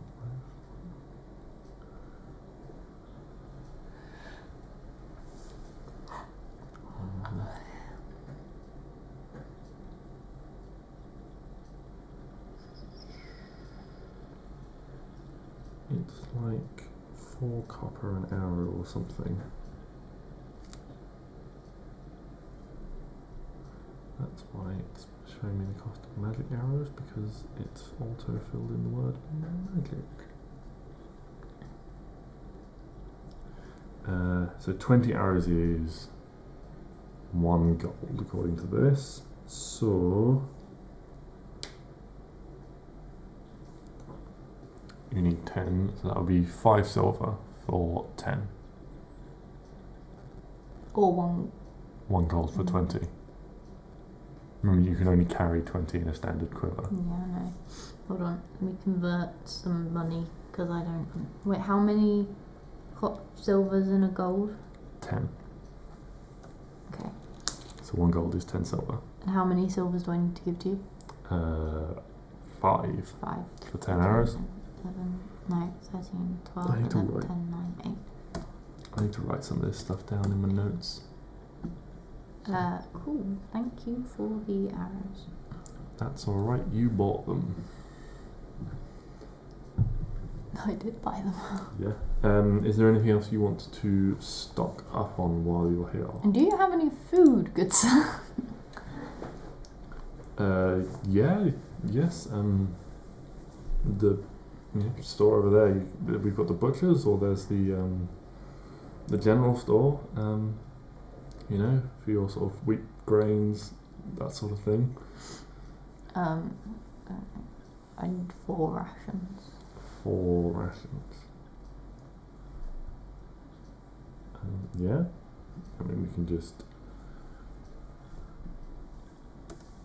skip through this quite quickly. Don't need to roleplay every shopping trip. Yeah. So like a day's worth of rations is quite expensive because obviously it covers effectively 3 meals. So it is like 5 silver a ration. 10, 20. How many did I say? 4. 4. So 20 silver. 2 gold. 2 gold, yeah, that's cool. It's 6. Yeah. These people will trade in money, but it seems like generally they trade in that for. You could make the educated guess they trade in that for the people passing, if anyone passes through, which probably doesn't happen that often. Yeah. But that's what they do it for. Rather, and then amongst themselves, it's like, if you make me a wagon wheel, I'll make you a spanner, and so on. Oh, I'm doing a whole job for them. Oh well, it's fine. Well, you didn't negotiate that, so. It's fine. I'll give them gold. I don't care. Cool. And so they, sort of the big blacksmith meets you up, sort of after you've acquired everything. Is that everything you want to get from shopping? Yes, please. Okay. Yes, please. After you've done all of that, and gives you some more specific instructions and directions into what you're looking for. And just sort of yes, the one thing to take note of is something has changed. We suspect, because they seemed more well armed and well organized than your average, and more numerous than your average run-of-the-mill kobold. It seemed. Generally, they're pretty random, but they seem more purposeful. Where is there lots of them? We think so. Got any weird explosive I can take with me just to take them all out? Nothing, nothing fanciful like that. Okay, thought I'd just check. There's no magician or artificer in the village. Fair. Just point me in the direction I'll go and deal with them. Yeah, he gives you good instructions to find the place. Cool. You're looking for a big mine. So you can head out, and you head off in the right direction. Taking a path, and as you get, make a nature check for me. I'm not really sure whether it's nature or survival. Either way, you can, as you're making your way through, you can sort of pick up on the signs, probably more survival, or perception. Anyway, it doesn't matter. You can pick up on the tracks and things like that, and you can see there's this sort of main path that has been worn in, but there's also other footsteps around and things you can see. So you can pick up there seems to be quite a lot of traffic in this direction. And you head head off towards this mine. It takes you again a little while, and before you approach, and you can see there's this big sort of quarried section. As you get close, you can see this big hole in the ground where things have been quarried out on sort of one side, and then on the other, you notice like there's a few sort of buildings on the surface as well that seem very run down. A couple of them are sort of like got like the old thatched roofs have like given in and things like that. No like windows or doors or anything like that left. They seem to have been sort of stripped. And there's a few buildings, but there's not much. I will go forward through the place to the mine. Where are you going? I don't know. Where was the first one you said? There's this big like quarried out that's section, and there's also like a few buildings and things like that.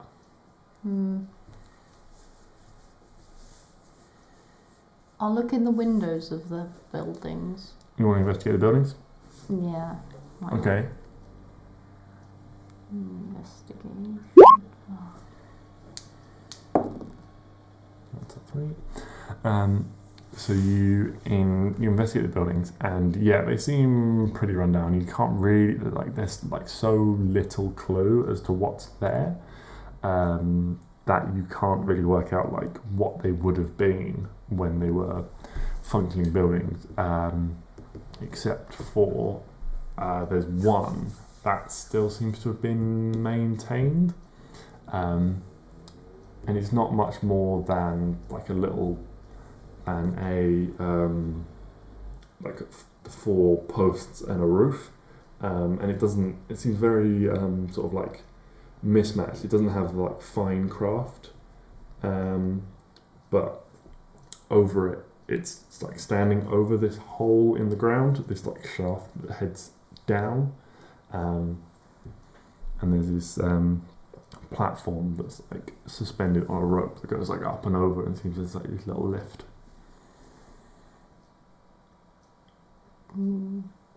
That seems suspicious. Can I investigate that? Yeah, I mean it just looks like a lift. Okay. It's got this like rope mechanisms where you can like with like pulleys, so you can go up and down and stuff like that. Okay. And it seems reasonably sound. It doesn't have like the rot or the decay or anything like that. It's a bit ramshackled and cobbled together, but it seems from the outlook, it seems what's the word I'm looking for?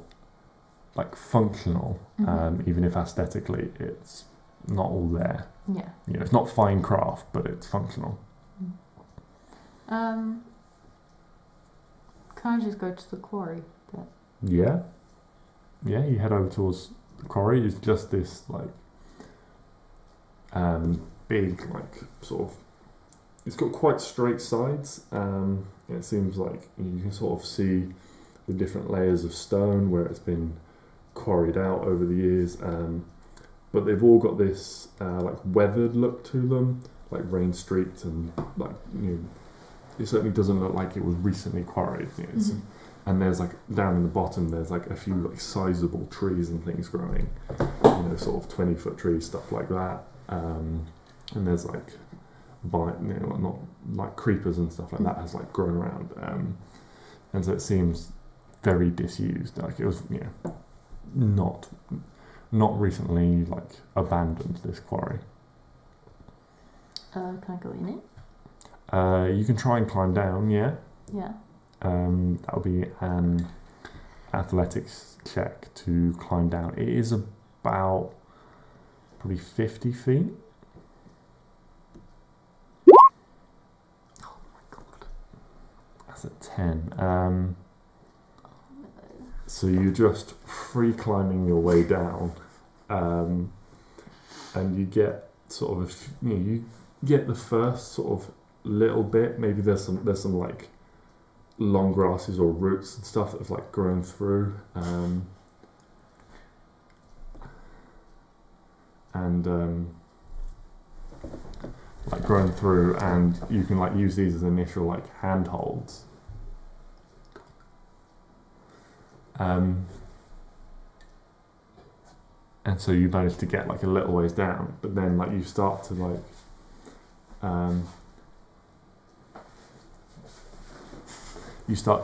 like, you know, try and like free climb on the rock, and you get a few more feet, and then your grip just slips, and you fall about 20-25 feet.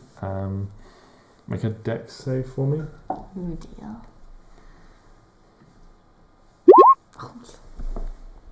So that's not a 1, okay. But it's not good.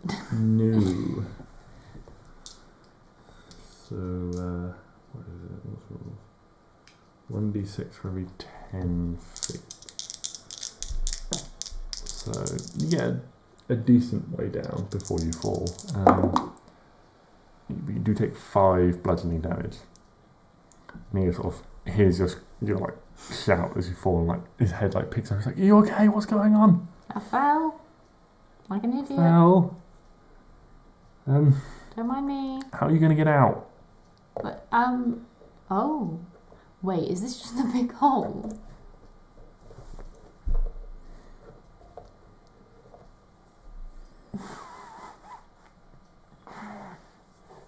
Is this just a big hole?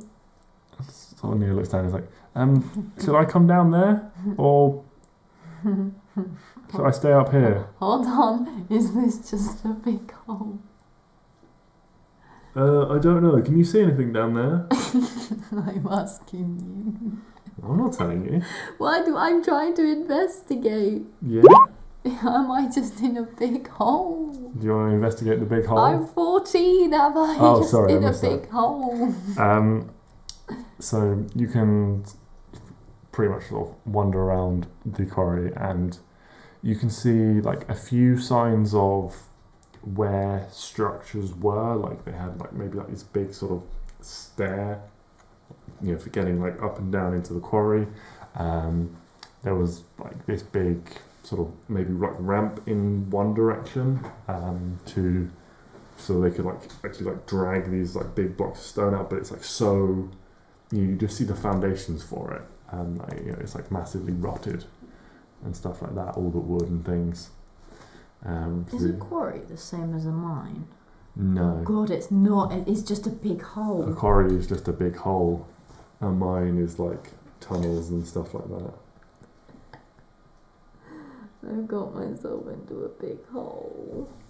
Yeah, so you discover that you pretty much... Oh, damn. Oh, Get to climb out of the big hole. Yeah. So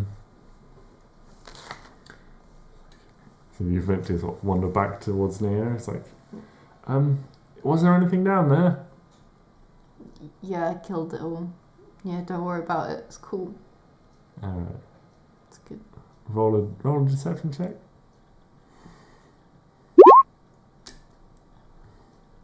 What did you kill? Oh, everything. Let's go. Cool. Woohoo! Let's go down this lift. Up this lift. Woohoo! How are you getting out? I've got some rope. Yes, please. He tosses you down a rope and ties it off. Make an athletics check with advantage to climb out.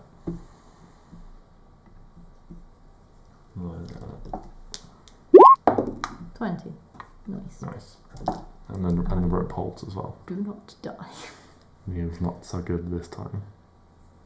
He's what? Neo's not so good this time. Not so good. His knots are good. I was like, wait, he's not so good. He's dropped me, and I thought the 20. No, his knots are good. The rope is like tied off well, and you're able to climb out of the hole, and he like unties the rope and like collars it back up and like slings it back in his pack. It's like, you look a bit rough, and he sort of like puts a hand on you and gives you 5 lay on hands back again. 1, 2, 3, 4, 5. Cheers. It's alright. So Do you think we should investigate this mine Yeah, then? let's go. Okay. And you can head over and let yourself down on the lift, and you're sort of like pushing the rope hand over hand and so on. And eventually you travel down this long shaft in the dark, and sort of this sort of clattering lower and lower and lower until you reach this small chamber at the bottom. Chamber of secrets. Mm. Nice. Where am I? You be in the centre here. Kapow! Probably massive, yeah, massive. I dominate this room. Arwen grows 50 sizes. It's like Alice in Wonderland. Yeah, you're going to be teeny weeny. I am teeny tiny. So you guys are on this lift platform in the middle. And it's pretty dark, so you can only see with your dark vision up to a small amount. I can't remember what dark vision is off the top of my head. You can see dim. You can see in dim light. It's completely dark down here with no light. So you can see in darkness up to 60 feet as if it were dim light. So everything is sort of grey and things like that. Okay. Left or right? That's up to you. No, I just asked. Left or right? You know I don't make decisions for NPCs for you. 1 or 2? It's up to you. Pick a number between 1 and 10. I'm not doing that. Christ, I'm going this way. I was always going to go this way anyway, no matter what he said. Alright. Okay. I would have argued that it was my left or my right. I see. Well, that needs to oh, it's that button, is it? Makes sense. Right, there we go.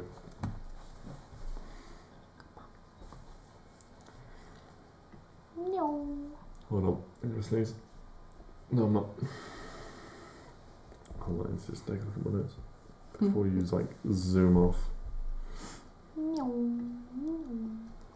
Arwen's doing that. So yeah, so what you can see in this, let me just come back to here for me, back to Neo for me, over here, and let me describe what you see. So on this path, what you can see hanging from the ceiling is a long string, and seems to be like lots of little bones or bits of scrap metal and things like that, suspended all the way along. And they're sort of like quite close together, so they're almost touching. And there's just like lots of like How little groups. close are they to me?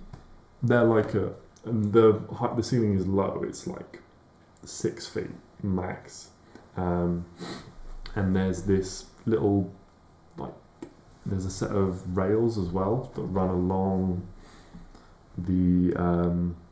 It slopes down away from you, so it's like if it's sloping down to, and there's these little like cart tracks on the little train tracks that run along the floor as it slopes down away from you. So it's sort of like it's high enough to walk in, but yeah, it's not massively spacious. Okay. So I'm not going to hit these things if I just walk. No. Okay. They're like off to the side. It's reasonably wide. It's sort of a few feet wide, and they're like hanging like close to the corner of the ceiling. Mm-hmm. Okay. Cool. Yeah, sort of like shells and scraps of bones and stuff like that. Okay. I go this way. Okay. No. Okay. As you're walking, you get to a certain point, and you feel something catches your foot, and all of there's like a tug on it, and all of these things just start sort of jangling and banging and like clanking together. So I go this way. Okay.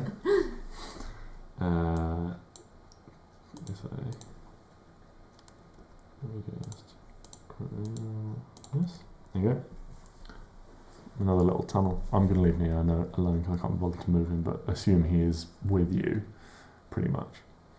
If I do a stealth check, can I, like... A stealth check? Yeah. Can I not That's bump into... you moving quietly, trying to avoid detection. And avoid things on the floor. That would be more an investigation check to discover tripwires. Oh, I suck. Okay, so as you move down this corridor, you don't find, and incidentally, in this direction, there aren't the collection of bones and various other things hanging. And you eventually come to this chamber. There seem to be a number of lockers and things like that in there. Oh, that'd be the dishwasher. Beeping in the background, it'll probably beep a couple of times. There it is again. Beep at least once more. There it is, and it'll beep once more and hopefully shut up. Nope, this can probably do it once more again. Anyway, you find a series of these sort of lockers. A number of them are open and closed, things like that. Is there anything in them? Yeah, you can have a search through. You find sort of a number of like overalls that when you sort of go to pick them up, the fabric is like dry and brittle and sort of disintegrates between your hands as you try and pick up the clothes. They seem ancient. It's very like dusty and cobwebby in this bit. What you do find is hanging in a number of them is a series of helmets, and on the helmet is like a little round mounting, and for what looks like a candle, and then like behind it is like a little like domed piece of silvery metal, designed for like reflecting the light. Can I kind of take it off so I don't have to wear the hat? No, it's like a little helmet, so it's like all metal and built in. I'm imagining Bob the Builder hat. Yeah, it's like a builder's hat with a little. Yeah, have you ever seen like a miner's helmet? Yeah, it's like that. It's like a cool fantasy version of that. Gonna look like Bob the Builder. You're gonna look like a beautiful Bob the Builder. Only if you wear the hat. I'm wearing the hat. Have you got any candles? I have torches. That's not candles. Why would I need I thought there was candles already on there. No, it's like a little holder for it, but they don't have candles in them.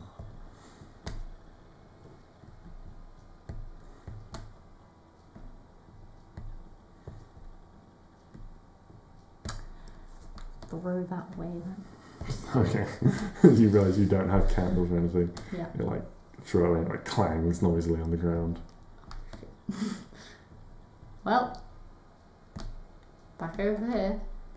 Right, this time I'm not gonna step on anything.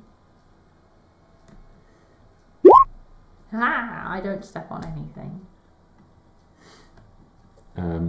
Yes, so you can investigate, and you know what? Up here, you haven't got a light source, so that's for the other room because it's easier like that. Yeah, and so you can see, and so in the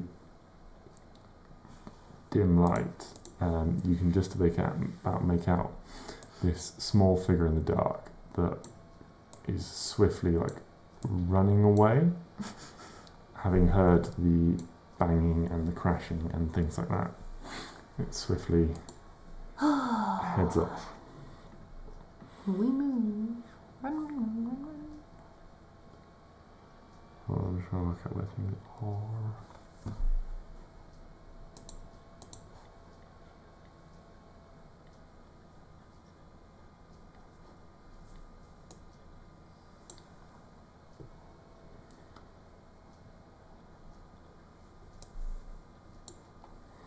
What we got?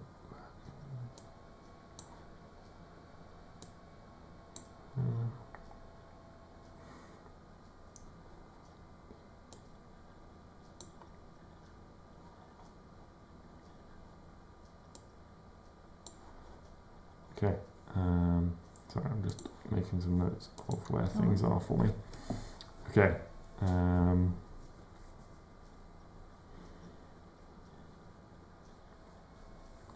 Yep. And I need to reveal some more areas.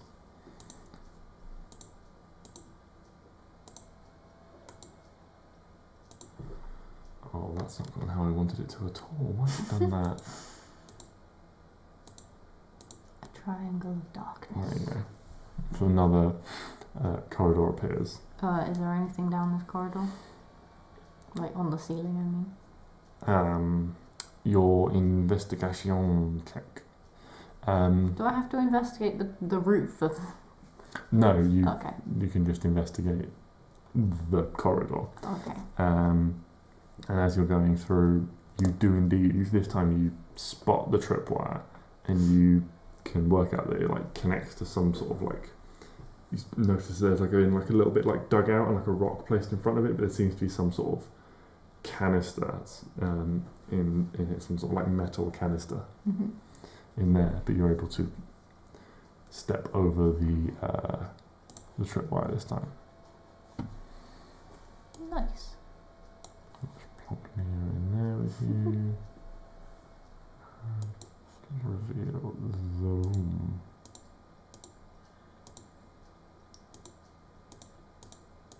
There we go.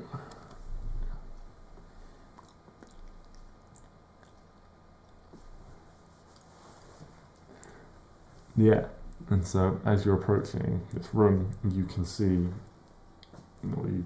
out of the gloom emerge these 3 little kobolds. And that is where we shall roll some initiative. If you find 3 kobolds hiding in the dark. 14. I need to find my mouse. Where have you got my mouse?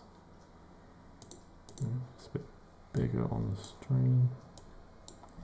I'm going to roll 1 for the kobolds and 1 for Neo because it's easier to keep track of them as a group. Okay. Arwen is indeed first. Then go our little kobold trio. And then go Neo. You are first, Arwen. Okay, I'm gonna do the shootings. Okay. Oh, actually no, first I'm going to do Hunter's Mark on this one. Okay. This dude. Okay.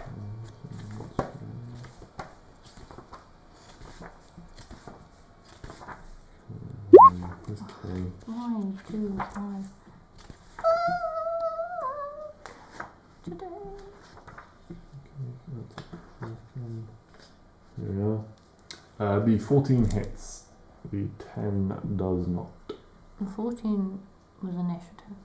The 14 was initiative. The 10 does not hit. 23! The second, like, the 23 does hit. Kapow. Okay, right, hold on. I've got lots of things to do. It doesn't need doing. Is it dead? Yeah. Nice. This one little arrow, like, streaks out and just goes straight through this kobold's chest and, like, pins him against the back wall. Oh, that's hilarious. Which one were you aiming for? This one. This one? Mm-hmm. At the top. Right, well, he now dead. My Hunter's Mark moves to him. Okay. It is the kobold's turn. They are a little bit cornered, so this first one's going to run 1, 2. Can we separate you and Neo out so you're actually on individual squares, please?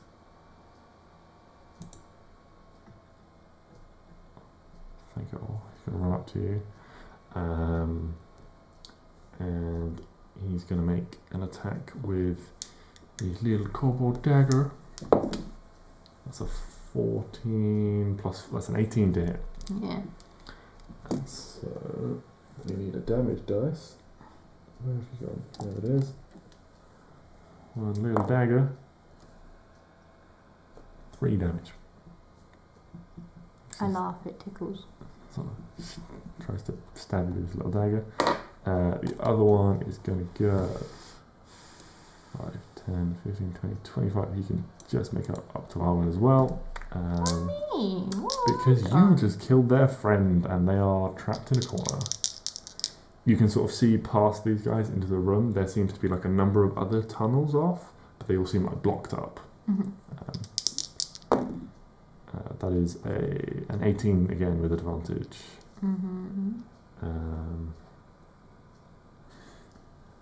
And so that is another 3, another 1, so another 3 damage to you, Arwen.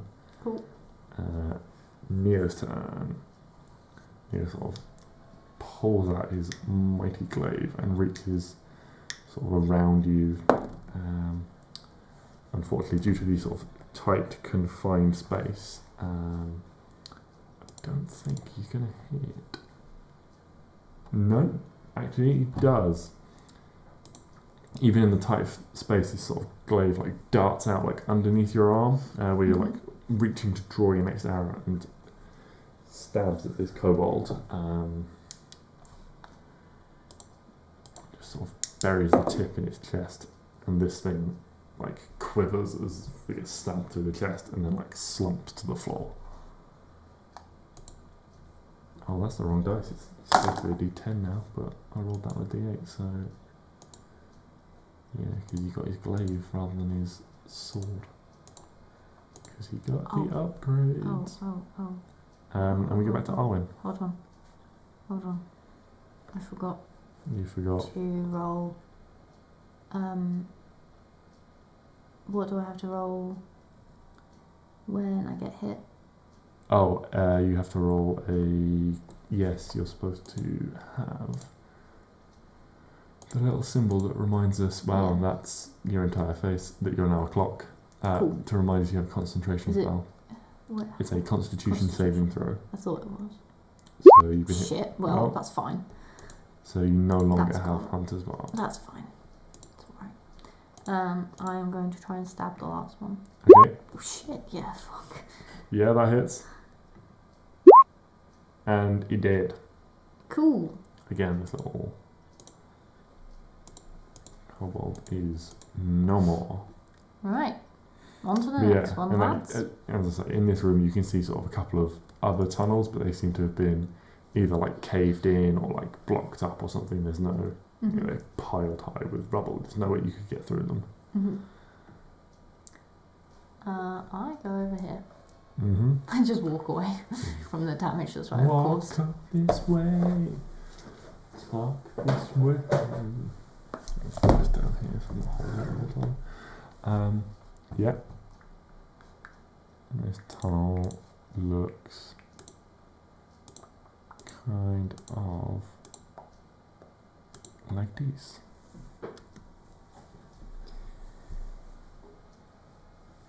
What's that red thing? That's my marker, which you shouldn't be able to see. Oh, I don't know why it doesn't. I can do that with it. There we go.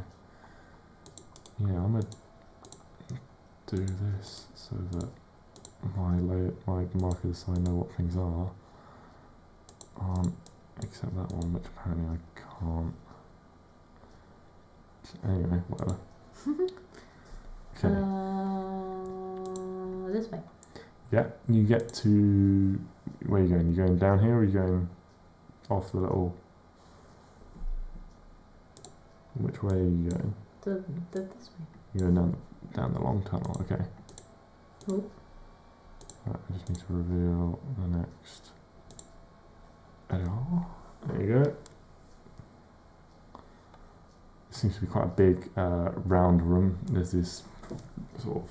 They're like quarried, like they mined out quite a large area here, it seems, but they left more of a support column of natural rock in the middle.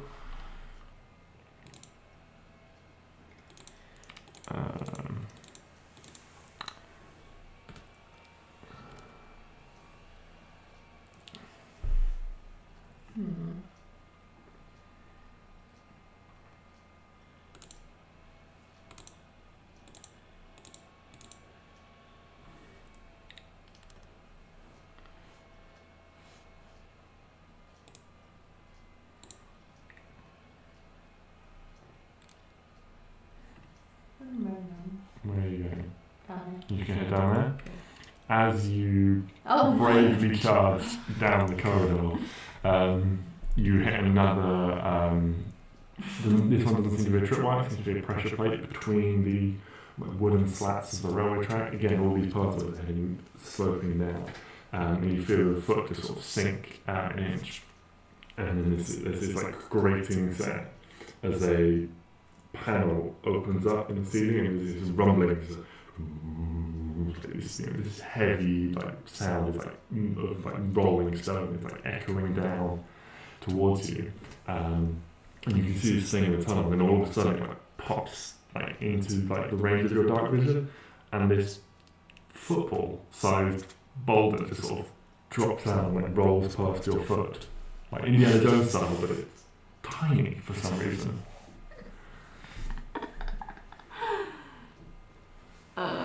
Cool.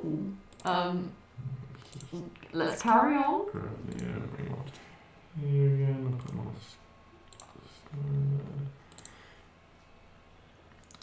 And as this thing like rolls like into the room ahead of you, you hear this sort of, these like sort of like squawks and like shouts of alarm. Oh.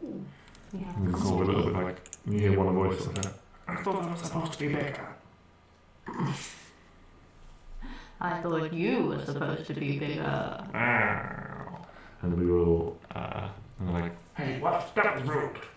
And as they spot you, we shall roll some initiative again. Again, that'll be near, that'll be cool. Did you have 16? Oh, I have 14. It is in fact the kobolds who will be going first. Oh, how rude. Neo will be going last again because he sucks. That's rude. He is. Sort of, and from back in the room you see these kobolds, they all put up these like little lengths of cloth, it seems, and like one of them scoops down, the first one scoops down, picks a little rock and like spins and whips this sling at you. So, attack you with his rock. So do all their rolls at once. That is a 13 and a 9 and a 17. 17. 17 hits. That is 5 bludgeoning damage as this rock like smacked into your chest. The other two sort of fly over your shoulders. Ow.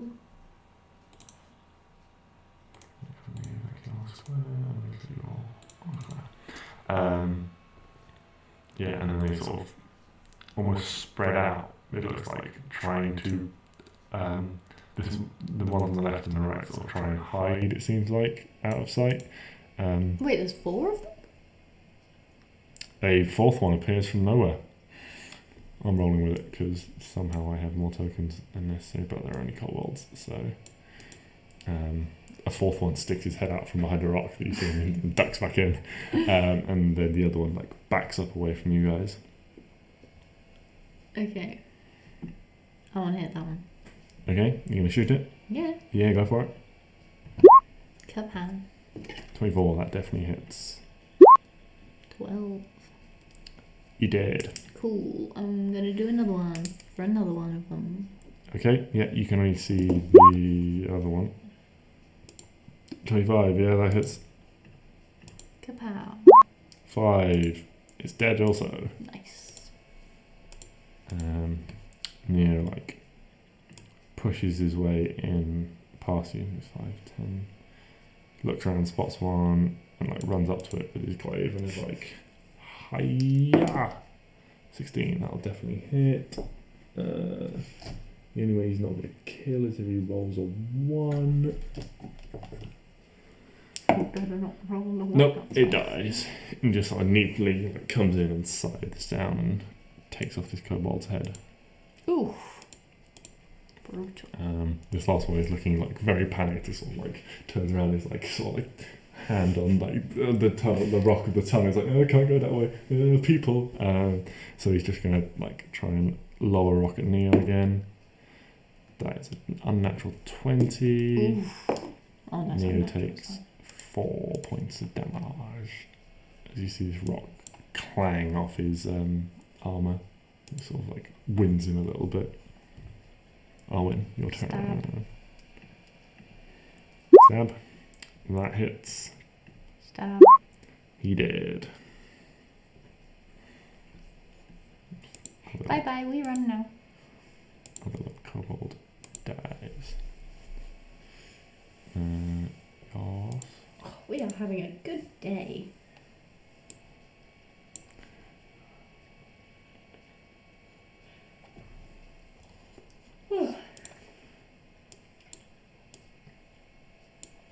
Yes, reveal.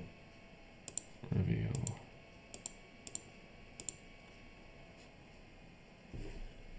Get another tunnel. Investigation. You do not discover any traps or tripwires or anything in the pathway leading into the chamber. Again, it's got a couple of these natural pillars holding. These ones actually look like they could be more like stalactites, stalagmites that have grown rather than a quarried out. Maybe one of them, the slightly larger one, but it seems like there's a few sort of this deep underground. There's a lot of moisture, and the ceiling gets a little bit more jagged, where there's a few stalactites and things like that. As you I knew it. enter the chamber and walk through it, there is this sort of rumbling of stone, and then there is this demonic roar, and out of the stone walks a small dog made of stone.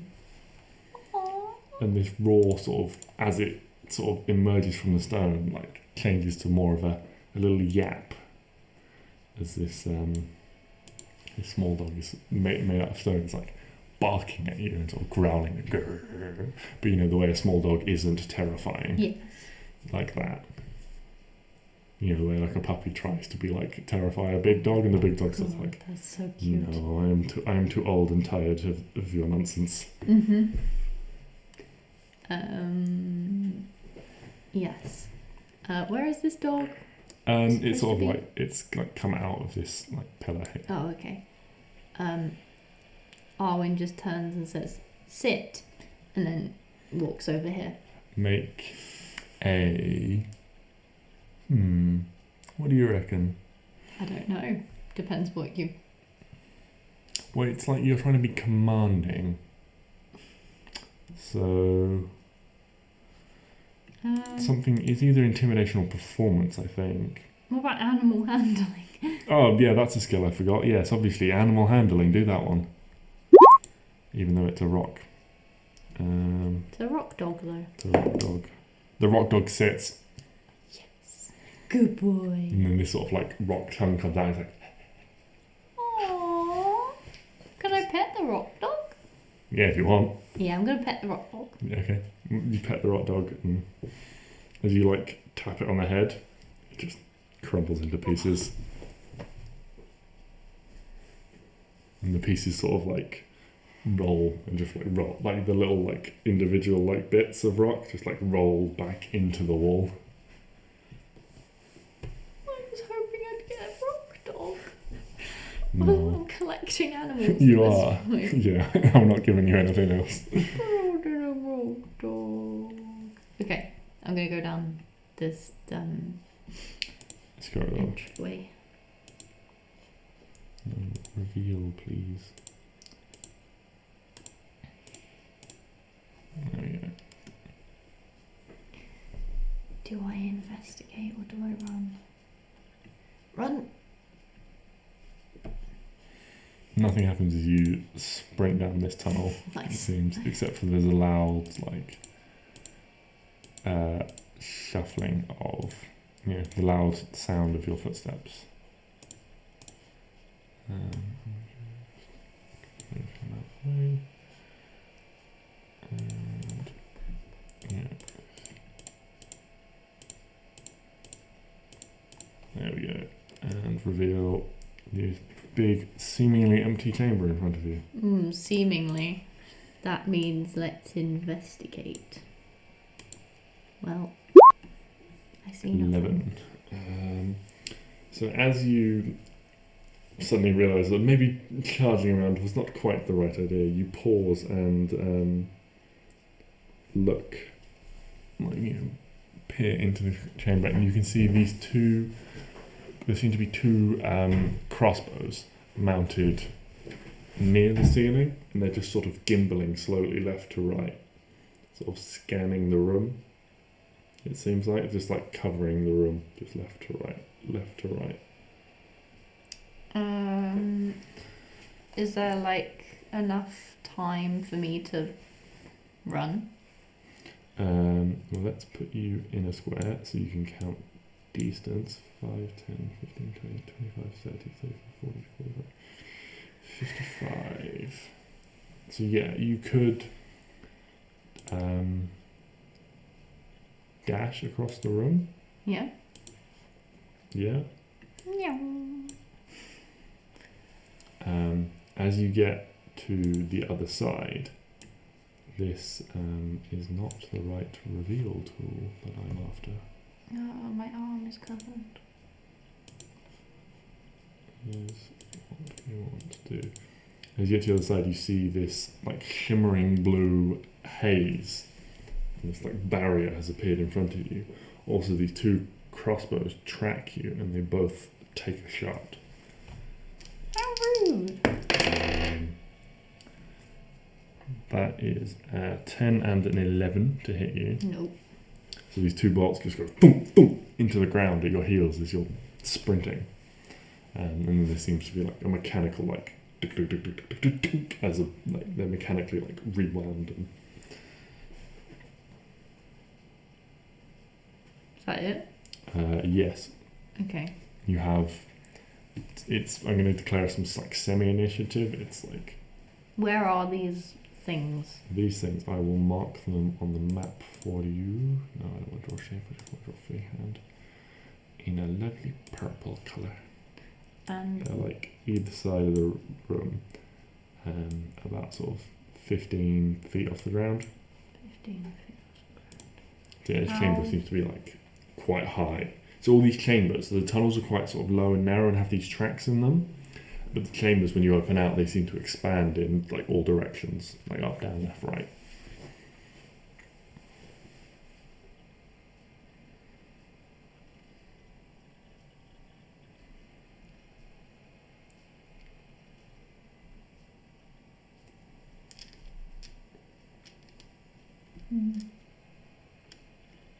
If you want actually, you've got like, yeah, I'm basically going to say it's like initiative now. So like, if you go, Neo's not doing anything at the moment. Did you say I could reach those things or not? Not. Okay. No, they're about 15 feet up in the air, like mounted to the walls. Oh, they're really high then. What is this? Can I investigate that? Yeah, it's like you can like press up against it. It seems to be, and where you touch it, Oh. there's like these like ripples go across it, and it's this like sort of blue like ripples. It seems to be this barrier here that you can't walk through. Okay. Seems to have been, yeah, it seems to have been activated.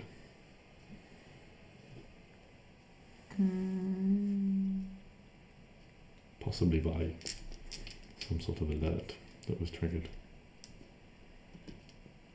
Did I miss something? You set off a few alarms. Dear me.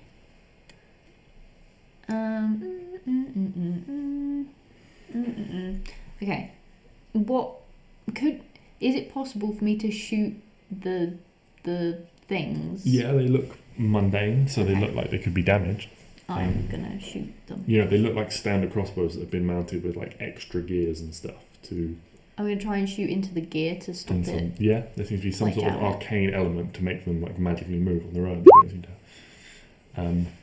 Yeah, it's a static crossbow, so you can shoot it. An 11 also is a hit just. So do I Do I have to roll damage? Yeah, roll damage. 7. Yeah, this like your like, arrow like flies in and like it seems to hit this thing, and it's sort of like its movement like shudders, and it now seems like out of sync with the other one. But they're both sort of still like panning. But you know, it has this weird auto reload thing. It definitely seems like you've damaged the mechanisms. Okay. You've like damaged the crossbow itself. Can I do it? I'm gonna do it to the other one Yeah, too. you can do it to the other one. Yeah, that definitely hits. Roll damage. 12. Okay, this is a better hit. You have like more precise aim on this one. Slightly different angle, and you just light up, and you manage to like properly sink a shot. Yeah, that's max damage. That's why that's a 12. It like properly like sinks in and like jams the mechanism, and this thing is almost like you trigger its own firing mechanism, and it just like but something can't quite move right, and it like part of it just snaps. Nice. It breaks. But the other one is going to turn and try to shoot you again. That is a 14 to hit. Yeah. That hits. What is damage on that? I think it's a D8. Ouch. That Ow! is 6 piercing damage. I don't want that. As this crossbow bolt flies into your body. 1, 2, 3, 4, 5, 6. What do you do? Neo is It's like... just chilling, isn't it? Well, there's not a lot he can do from this position. Oof. I wasted it on a Yeah, thing. that shot definitely hits it. I mean, there's no point in rolling damage. No, there's not. It's It fine. is absolutely destroyed. Cool. It's exploded. Can I take its arrows? They're crossbow bolts, not arrows, so they don't Damn it. fit for a bow, Stupid unfortunately. thing. Neo like comes out, like peers out. Is it safe? Yeah. He hasn't got any range. He literally has no range. Got any idea how to break this glowing blue thing? What have you tried? Anything? What have you tried? I've sort of been a bit preoccupied making the way safe by not getting shot. But look at this arrow that's sticking out my chest. Ouch. Good point. Yeah, it does have a good point. He'll like reach over and give you like 5 more. Like, lay on hands to like places his hands like carefully on your side, and like you feel like the healing magic flowing into you. Healing magic. Yeah, sort of hands glow slightly, and there's like a warm light, like but the pain like recedes from your side. Nice. Yeah. And you're just now blocked by this barrier. So he can't do anything either. Well, you can investigate the barrier or make some sort of arcana check, I would say. Ooh. Oh, but my investigation is so good. Yeah, no, it's fine. You can use the same. Wait, is it the same? It's not. It's the same intelligence. Yeah. Is for both. The dice roll is a 20. It doesn't really matter what your modifier is. So it's like unless you had proficiency or something like that. Obviously, you've got crit on that. So, but if you had like a 16 and then your proficiency bonus was included, then it might make it like a 19. I mean, they're literally both identical. Yeah, because you don't have proficiency in either of them. But if one had proficiency and one didn't, one might be the better skill to use. It just seems like a magical barrier. Something's got to be, you assume, powering it or conjuring it or something like that. It's probably, Can I you whack suspect, it? breakable. Yeah. I'm gonna whack it with my staff. Okay. Yeah, I mean, you don't really need to roll to hit. and you can just keep like whacking it. I suppose the hit kind of determines whether or not your hit is like a good hit or whether you just like poke it. But yeah, roll some damage if you like. Oh, I've got 2 hands on it. Yeah, that's 4 damage. It sort of like ripples and there's like blue waves like wash through it. But it's not like damaging it. It doesn't break, but that's all you know. I do it again. I take a run at it. Yeah, go for it. You take a run at it. And then my staff and the poof. You're gonna like jousting. Joust. You're gonna joust. Okay. Sure. Roll with advantage. Just basically just to see whether or not you get a crit. 14. No, it's fine. You still hit it. So roll to hit. Still 2 hands. So. 7. Okay, so there's 11 total. Yeah, this like it sort of like almost like flickers a little bit. As these like and these waves now sort of almost, they're not like perfect rings from your point. They're sort of like a little bit like displaced. I can just imagine Neo's just watching like. Oh, okay. This is happening then. It's like, do you want a hand? Yeah, run at it with me. Let's go again. Well, Neo like swings his glaive. Give it a good run. It's not really a running weapon. It does 6 damage to it. I'm running again. Yeah, you're going to charge again, okay. Do I use advantage again? Yeah, go for it, just because this is hilarious. Yeah, 20. Unnatural 20, yeah, go for it. I mean, it's basically just to see whether you roll a 1 and fall on your face when you hit it. 5, 9, 16. Yeah, so on that hit, you like charge, and there's just like the sound of shattering glass. And slightly beyond it, you can see there's a section of wall. You just see this little alcove suddenly, and these like fragments explode of like blood explode out of it. So it's like high in the wall, and these like crystal shards like come shattering out of this little. And as you like break through, you get through it. Nice. And you can see down the end of the tunnel, all the way down here. Oh, wait, is that the exit? Well, you can investigate down it and see what you find. Investigate. Investigation. And what you find Oh, Lord. Oh, there's an end to it. is, How exciting. yeah, because this is going to be a little bit more involved, I built a separate map for it, Very nice. is, Do you want me to put myself on? yes, please do. Oh, I'm massive. I'm going to stand on them. What is going on here? Why is this doing this to me, map? Map, please.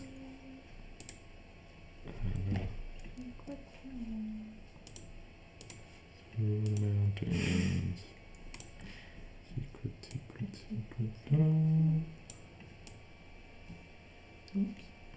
Yeah, and you and Neo are.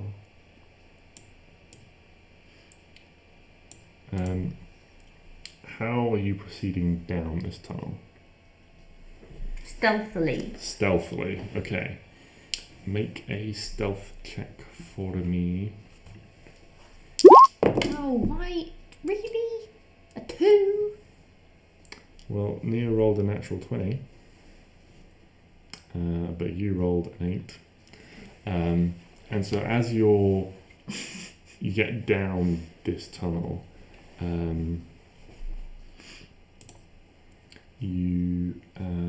where is it? One of these kobolds is sort of like, is like panting and is. You can just about hear him. It's like, people in the mines, killed people, killed a Benny. He's sort of like out of breath. He clearly like run like desperately to get here. Maybe he shouldn't have been killing other peoples. And that's about all you can see and hear. 1, 2, 3, 4, 5, 6. Sorry, 5, 10, 15, 20, 25, and you can just about make out in the gloom ahead of you. You can see one of these kobolds. So what I'm actually going to do is hide this. I mean, it's uh, dark, isn't it? Yeah, and I'm going to reveal from your position. This would have been better to do initially. But hey, I forgot about distance in the dark. So 65, 10, 15, 20, 25, 30, 35. And so it's about like that you can sort of see. Nice. And you can just sort of hear this like desperate like panting in the dark. And then this sort of big voice kind of like, well, what are you waiting for? Go get them. They sound delicious. You sound like a lady. And you hear this like scrambling around, and why are there so many of these? Yeah, I'm just going to have to double check the number of these, because there should not be that many. Like I moved one and it's the same thing happened where it's, yeah. Oh my god. Okay. Can I see how many there were? Nope. There was 6 extra. There was double the amount there should have been. Oh. But yeah, and you hear those like sort of frantic like scrapping around as people like seem to be getting stuff. And then his voice goes, "You prisoner, your defenses better hold up. Otherwise I'll be having you for dinner." And his voice like, yes, I'm really sorry, I'm really sorry. I did my best, you know. Are we initiativing or? Not quite yet. So there's this sort of like scrubbing around and clanging. It's like people. It seems like preparing. I feel like if I'm just stood here, no one has spotted you watching them yet. do it, I could just like sneak in a cheeky little kapoo. Yeah. Well, none of them seem to have seen you yet, so you can make another stealth check. Get in range. I just want to shoot him. No, you're gonna have to make another stealth check to like get direct line of sight. And, but he is directly. Look, kapoof, kapow. Yeah. Okay. I mean, you can attack him. You would be at disadvantage over this range because of something I should have also considered, because of the dim light beforehand on your bow attacks, but I completely forgot about it until now.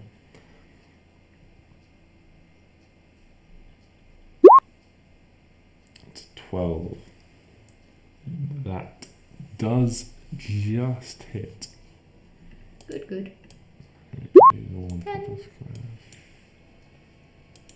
10. Yeah. So your arrow flies silently out of the dark, and there's just this sort of and this thing like disappears and it hits the deck, and then there's this roar. What was that? Can I stealth in?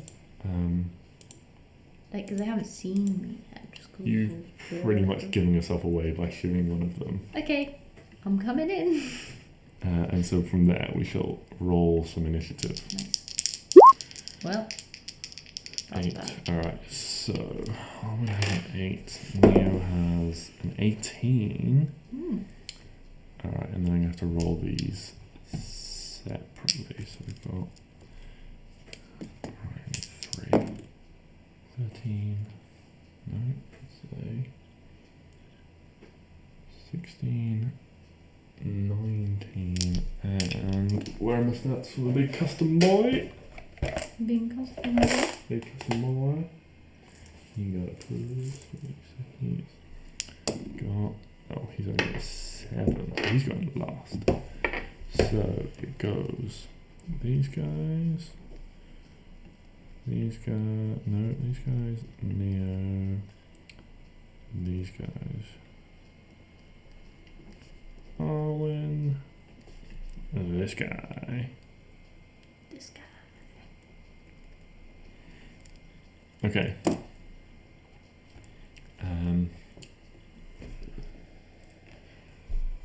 So yeah, it's just like, what was that? Go get them. They're here. And what I'm gonna do now is just reveal the whole thing for the sake of ease. Yeah, and so these two, you hear the sound of like flapping wings, and these two like flying, it seems like flying ones come 5, 10, 15, 20, 25, 30, and just sort of enter your line of sight, and they're sort of flying off the ground. Yeah, and then it's Neo's turn. He sort of goes in sort of 5, 10 feet, realizes that they're like flying off the ground, and is like, and sort of still quite far away, and sort of just like takes up a position of like readiness in front of you, like just waiting. And then there is, these guys can go 5, 10, 15, 20, 25, 30. You guys are all gonna like run up. And 2 of them are going to make attacks with their slings. Neither of those hit. Neo's like already like ducks, like as these 2 rocks fly at him. Arwen, you're up. Yeah, cool. Why not? Stab. 8. You're rolling with disadvantage. You should be rolling regularly. Stab. 24. Wow. Okay, yes, that definitely hits. One hand because I'm using my 2s. Yeah. Yes, it's like this kobold. It's like still got like his sling in his hand. He's unable to almost defend himself effectively. He's like tries to like flap it in your face, but you just like duck underneath and almost like neatly like just like stab him in the side, and he goes down. Is he down? Dead? Yeah, he's dead. Nice. And he's quickly as fuck, these guys.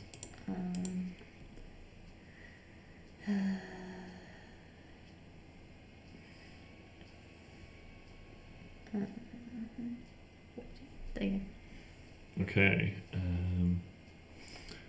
This big guy in the back is going to go 5, 10, 15. And then you hear this sort of groaning, like lumbering. There's quite heavy footsteps. You can't really make out yet. It's like, oh, I'll do it. And then there's a soft, like glowing light from over here. You can see this thing in the corner is sort of illuminating a small figure. You know, there's like it's like illuminating a couple of like these workbenches, and there's this sort of figure like sort of hunching down. You can just make out like this little like bald head like peering over with like little like tufts of hair, like backlit by this sort of almost furnace fire. Yeah, and then there sort of seems to be this like popping flash, and this like sparking like light seems to like almost like a firework goes off and like sticks into the ceiling, and there's just this like glowing like bright light in the ceiling, and it's just like, no, what's it? Sorry, yes, fire. And this light is now like stuck in the ceiling, illuminating things. Nice. And then these guys are going to go again. And they go 5, 10, 15, 20, 25, 30.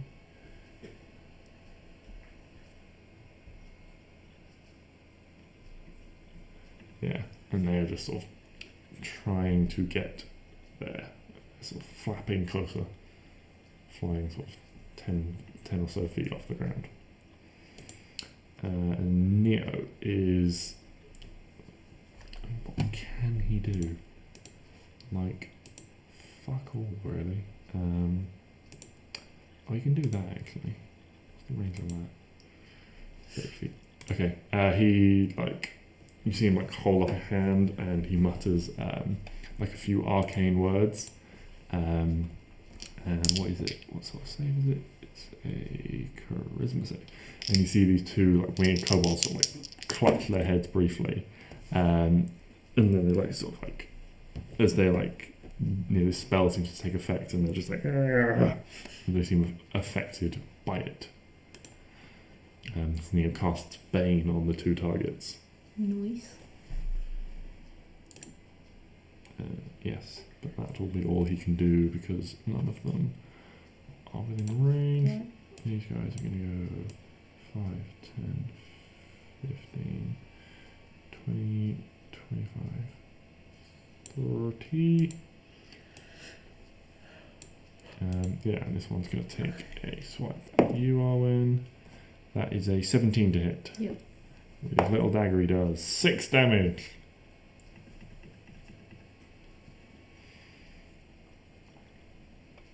And that's everything they can do. This one is actually going to dash 5, 10, 15, 20 to just get up to Neo.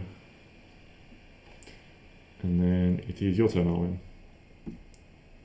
Stab. That hits. Stab. He dies. Nice. Little squishy boy. And then Having like stabbed you, he leaves himself exposed, and you're able to like hit him with the coup de grace and get the killing blow. The like mild cut across your ribs, and this guy's like, and then you run away again. Yeah. Only one. Can I attack on 2 different? You can things? attack, move, and attack if you've got multi-attack. Can I? Yeah, yes, you can. Hold on, where was I? I was here, wasn't I? You were here, yeah. You can attack, move, and attack with multi-attack. Can I attack, move, attack, move? Yeah. Oh my god, okay. Right, let's whack. That doesn't hit, Oh! I'm afraid. I run. What? So you like dart in, but you're like so quick to get away again that you don't quite get all the way, and your like thrust doesn't actually. You're like millimeters away from actually stabbing this thing. You haven't got the. As it like tries to move back, and this guy's like you hear this like heavy like laboured breathing as this thing is like, and it moves another 15 feet closer. With each step, this is sort of. These heavy steps.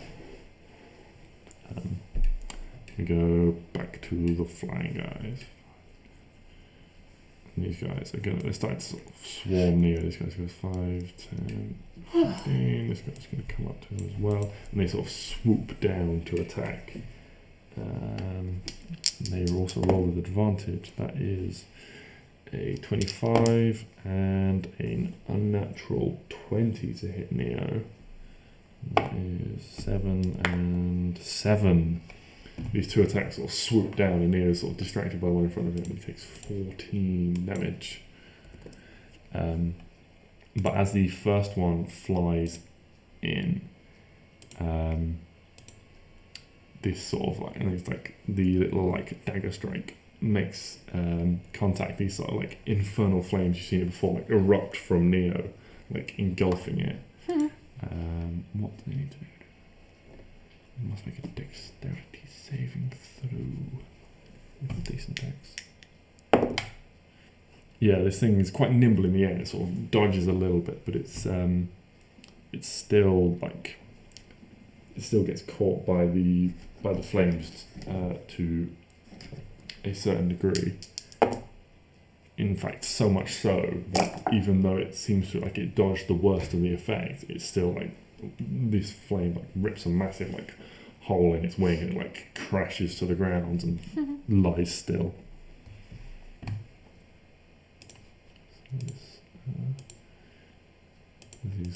As this hellish rebuke goes off, like mutters some like infernal words when he gets hit and flames erupt. And we go to Neo, who's going to strike at the one on the ground. That is a 14 to hit. Why do I keep putting dice I need away? I should just leave them all out. Yeah, I need dice. Dice. They're all dead. Oh, and you're up. Okay. I shoot this one. Yep. Oh, fucking hell. 8. That misses. That's better. And that one hits. 9. Yeah, this one. Again, another one falls to lateral.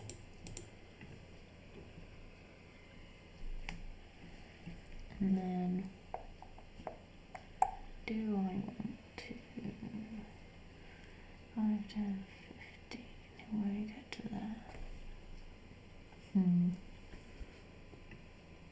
I'm going to just move there, why not?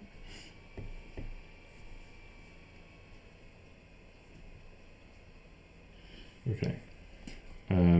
Neo and this guy, like, you've finally comes into view, moves another 15 feet closer, and you see this is these enormously, like, kobolds are small creatures, you know, they're sort of four-ish feet tall, sort of attack in packs and things like that. This is this freakishly huge, sort of, you know, 6 foot tall kobold, but also immensely fat, like almost spherical. He's so fat. He's just like lumbering along. He seems so slow. And he like catches sight of you, and this sort of ear splitting roar, like, ah!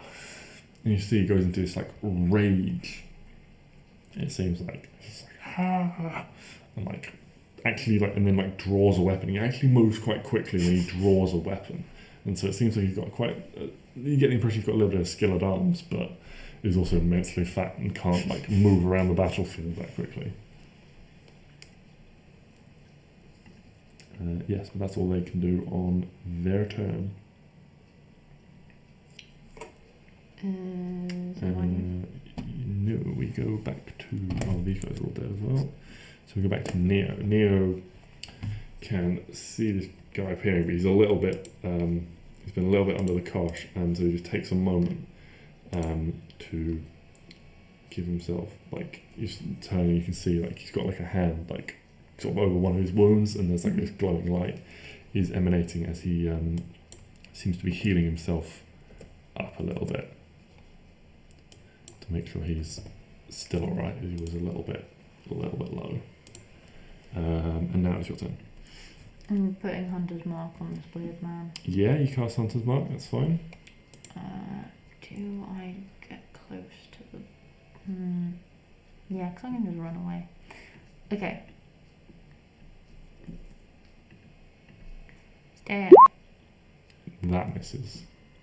Stab. That oh also misses. God! 1, 2, 3, 4. Run away. Jesus Christ.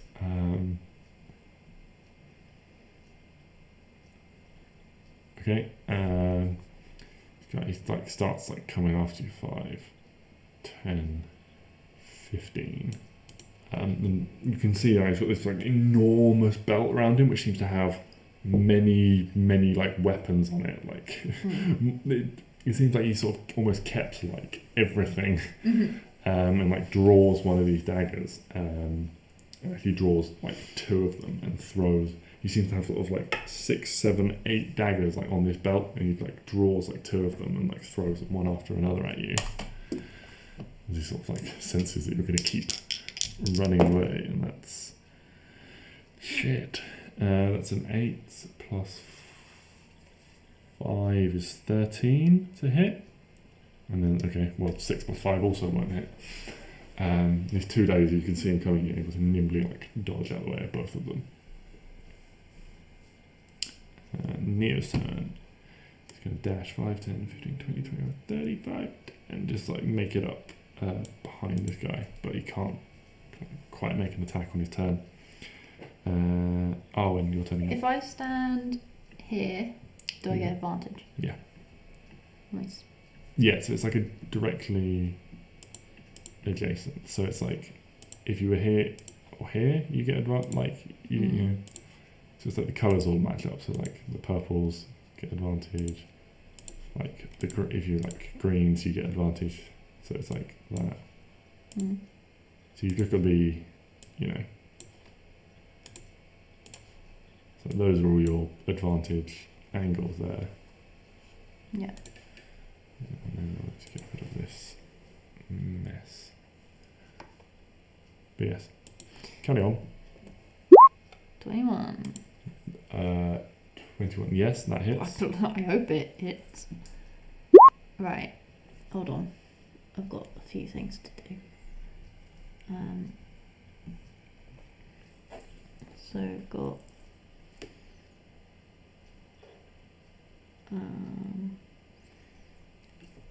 D8.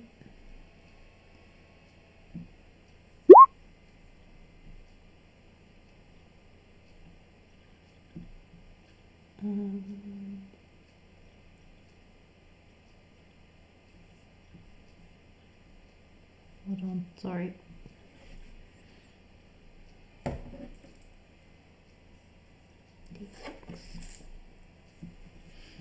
You're right there. Yeah, I couldn't remember what I was doing. Okay. So you attack, and as you like stab into this creature, it seems like it doesn't seem to feel the physical hit of the piercing damage of your dagger. Mm-hmm. So he takes 4 from that. Let's write down. And then the magical damage is fine, so he takes 8 damage overall. But I can do it again. You can attack again. You got multi-attack. That hits. And then 6 damage. Hold on. Reduced to 3. 8. You don't get the D8. Oh, is it not the D8? Oh, yeah, it's No. not. Sorry. I keep getting the 2 mixed up. I normally have it written down, so I know which one I have to do. So that is another 6 damage total. It's alright. Oh, and then I'm gonna run. Neo probably wants me to stay there, doesn't he? Yeah. No, I'll stay. Okay. It's you that's been doing all the damage. Oh, now he's gonna attack me. Yeah, he is. The chief like pulls out. It's like the biggest thing on his belt. He pulls out this scimitar, and in one hand and like this dagger in the other. He's gonna make 2 attacks against you. Both of those are 3s, so yes. 2 8s to hit you. Absolutely not. Nope, neither of them hit you. It's like doesn't hit. Neo gets to attack with advantage. That's a natural 20 and a natural 1. What is going on with my dice? So that is a D10 plus a rolled D10 plus 3. So 15, 18 damage, but it is not magical. So it is halved to 9. Arwen. Stabby. 13 doesn't hit. Stabby again. 16. He like this dagger in his hand like whips out and just like turns your blade aside. Oh, okay. As he like stab me. parries your thrust at him. Unfortunately, causing you to miss. How rude. I wanted to hit him. Yes. Is that everything? What on your turn? Yeah. Okay. The chief is. Let's see. He's gonna make 1 attack against each of you. Do you want to be blue or green, Arwen? Green. There's this. Still only a 7. 7 and another 3. So neither of those attacks will hit. That'll be a 12 overall to hit you. That is 6 attacks. He hasn't hit 1 of them. Jesus. He sucks. He does suck. So makes 2 attacks and can't hit either of you. Neo will attack with advantage. That one's gone forever. Oh no, it's there. On the floor. That's, doesn't matter what that is because that's a hit. Because he can't parry that. So that's a D10. So another 11 halved because he's still raging. Is 5. Oh, when you're up. Stab. Oh. That misses. That one hits. It's another 8 damage. Oh, no, you haven't taken any hits, so you don't have to make any concentration checks. But I'm going to put the little symbol on you so I remember that you do if you take your damage. Mm-hmm. Oh no, because she's doing blah blah. Yeah, no, that's fine. 6. Ooh, so that is 6 and 8 halved, 10. 38. This like big kobold is like swaying with his feet, but he still seems like good, but like he's definitely like feeling what he's had so far. This little like gnome, when you got up close you realise it's like a small gnome with like fuzzy grey hair. It's like, get him, get them, someone get him, someone get someone. Sorry, whose side are you on? Yes. And we go back to the chief. He's going to make one attack at each of you again. You wanted to be green last time, Arwen? Yep. That's a natural 20 against you then. Oof. Come on then. And a 21 against, unnatural 21 against Neo. So that is... do you want to be first or second? What do you mean? Do you want to be first or second? Second. Okay, he attacks you with his dagger rather than his scimitar. Thank God. Which is a d4, so it's 4 plus 4 plus 3, so that's 11 damage to you. And then Neo gets the scimitar, but he only takes the regular damage, so that is 5 damage to Neo. Quickly mark that off. Good thing he healed himself, and Neo attacks with advantage. Neo gets another natural 20. Here are the good rolls. The tail end of the session, so that is 21 damaged, halved to 10 again because of the rage and the resistance.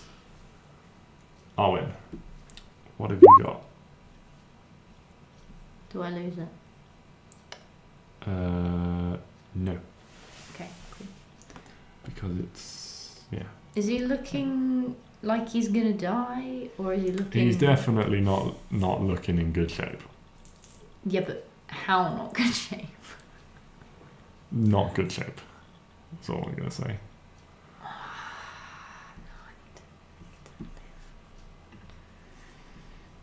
Oh, come on.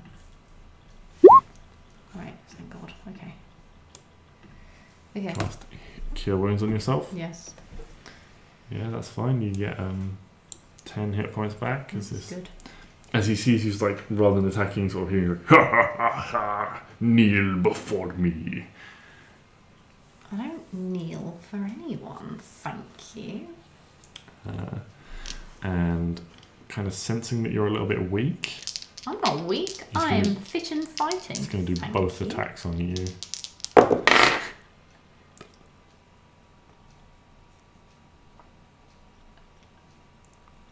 That's 2 natural 20s. I just got a dragon. And you're about to kill me. And I just got a dragon.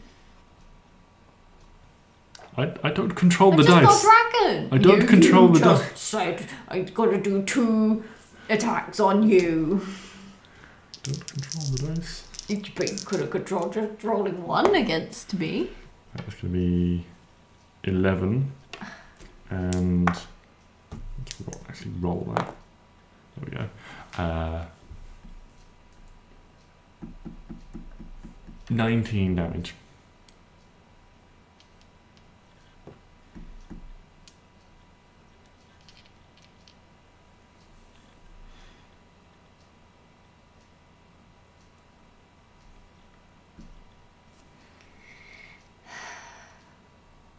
How are you doing?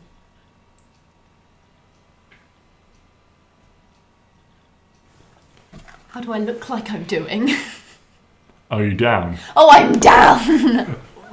I don't know. I'm not tracking your hit points. I know, but I'm down! Okay. Had 13. Had 3 before I healed myself.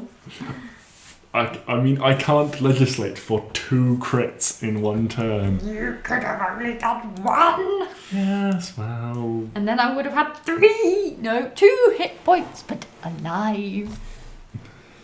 Anyway, Should have run Neo, like, sensing away. Then I'm dead. desperation, yes. What is he going? I mean, you lose concentration on Hunter's Mark. I wonder why. Is it because I'm dying? Don't hide behind your folder.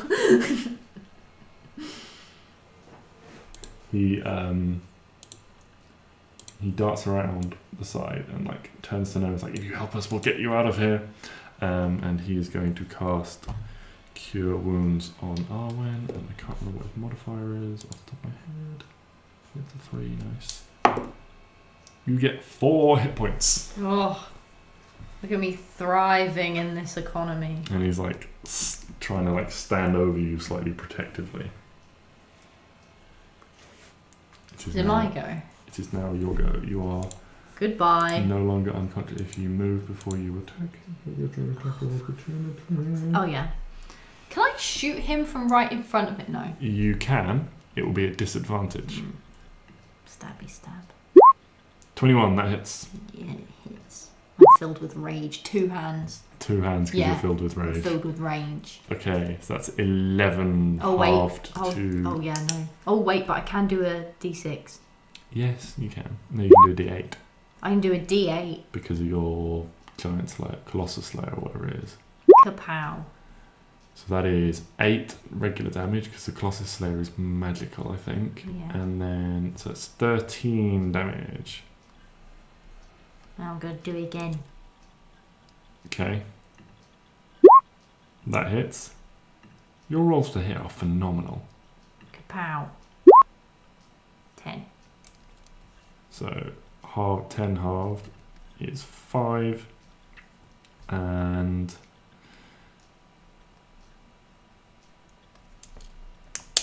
getting up from the floor, this spell reviving you from near death.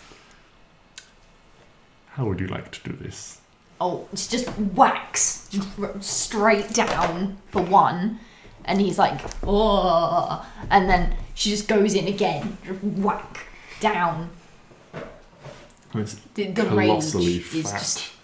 like enormously, grotesquely huge kobold just like shudders on his feet and then just like falls backwards almost in slow motion as he sort of... He's got this big X just sliced. And this like plume of like dust like wafts across the floor, and then there's this like, moment of silence, and it's like everything settles. Yeah, don't try and kill me. Slimy. Gross. Right, I turn around.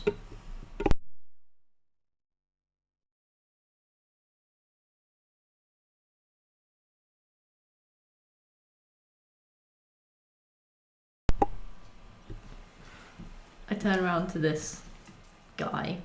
Yeah, you can see this is like a little, quite an old looking gnome. He's got like the sort of like mad scientist like crown of hair. The top of his head is like bald and it's like stuffed up, and you know he's got like a little tool belt on and things like that. Right. Whose side were you on? Well, you must understand I've been here a long time and it's only my usefulness that keeps me alive. Yes, so you're being kidnapped and we could have got you out. But you decided to be like,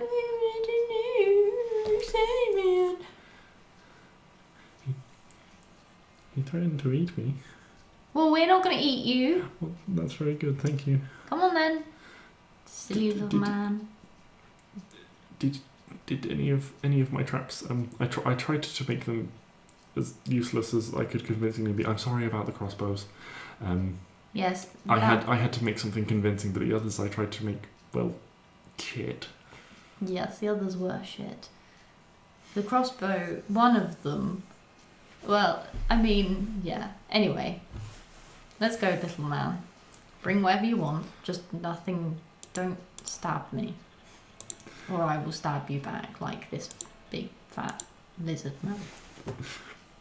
Yeah, he's like, yes, okay, just a moment, and starts like grabbing like a few tools and like putting them like in a little like sack and stuff like that. A few like it seems like there's a couple of little like genuine projects he's been working on, but they're like so like prototyped that they don't look like stuff at the moment. And things, and he like keeps those, and then there's other that's just like looks fancy. He's like, oh, ignore that. That's all for show. It doesn't do anything. It was just so it looks impressive. And Neo like just a sec, and like puts a hand on you, and he's going to cast Cure Wounds again, and give you 9 hit points just to top you up. Thank you. So I don't collapse in a You're tunnel. welcome. I do need to keep track of how many things you've killed, but I'm going to do that after the session. So I think that's an excellent point to end it off. Nice. Just with you, we can have you guys can just quickly montage you exiting the mine, getting out, and getting back to the village. The villagers are immensely relieved to hear the good news. They're interested in this sort of chief that seemed to be organising and giving orders. This sort of monstrously big one. Unless you want to explore the mines, like explore anything else. The only other thing you can really see in that room is like there seems to be a big pile of like food and other stuff like that. What kind of food? Like some of it seems to be like on the point of like spoiling. There's a little bit that's like, it seems to be the stuff they're taking. There's quite a lot of like bones. They don't seem to be like separating like old and new. There's a lot of like bones and things like that. You do find one like child skull amongst it, but other than that, it's like none of it's like worth anything. It's all like going off. I go up to it and I poke Hugo and say, "Do you want any of it?" He like crawls out from like where you've been like hiding like under your like coat like jacket, like in an inside pocket of your jacket, and like peers out, and he's like sort of like sniffs some of it and like maybe like snaps up a few bits. Cool. We now go. Bye bye. Okay. Yeah, and then we can just montage, you guys get back to the village. They're, immensely pleased and relieved. They, like treat your wound. They don't have any like magical healing, but they have mundane healing, so they like bandage your wounds and stuff like that. And they'll like, it's quite late at this point by the time you get back, sort of late in the evening, and you have to try and like get someone out. And then once they realise you get more attention, and they put on like. They like give you like beds for that, and like, we'll put on a little something tomorrow when everyone's a bit more awake. But they're all incredibly grateful for what you've done, and it gives me a week to think of a suitable reward that the small villagers would possibly have and could scrounge together for you. More arrows. More arrows. You can have those, no problem. But yes, I think that is an excellent point to end it off on.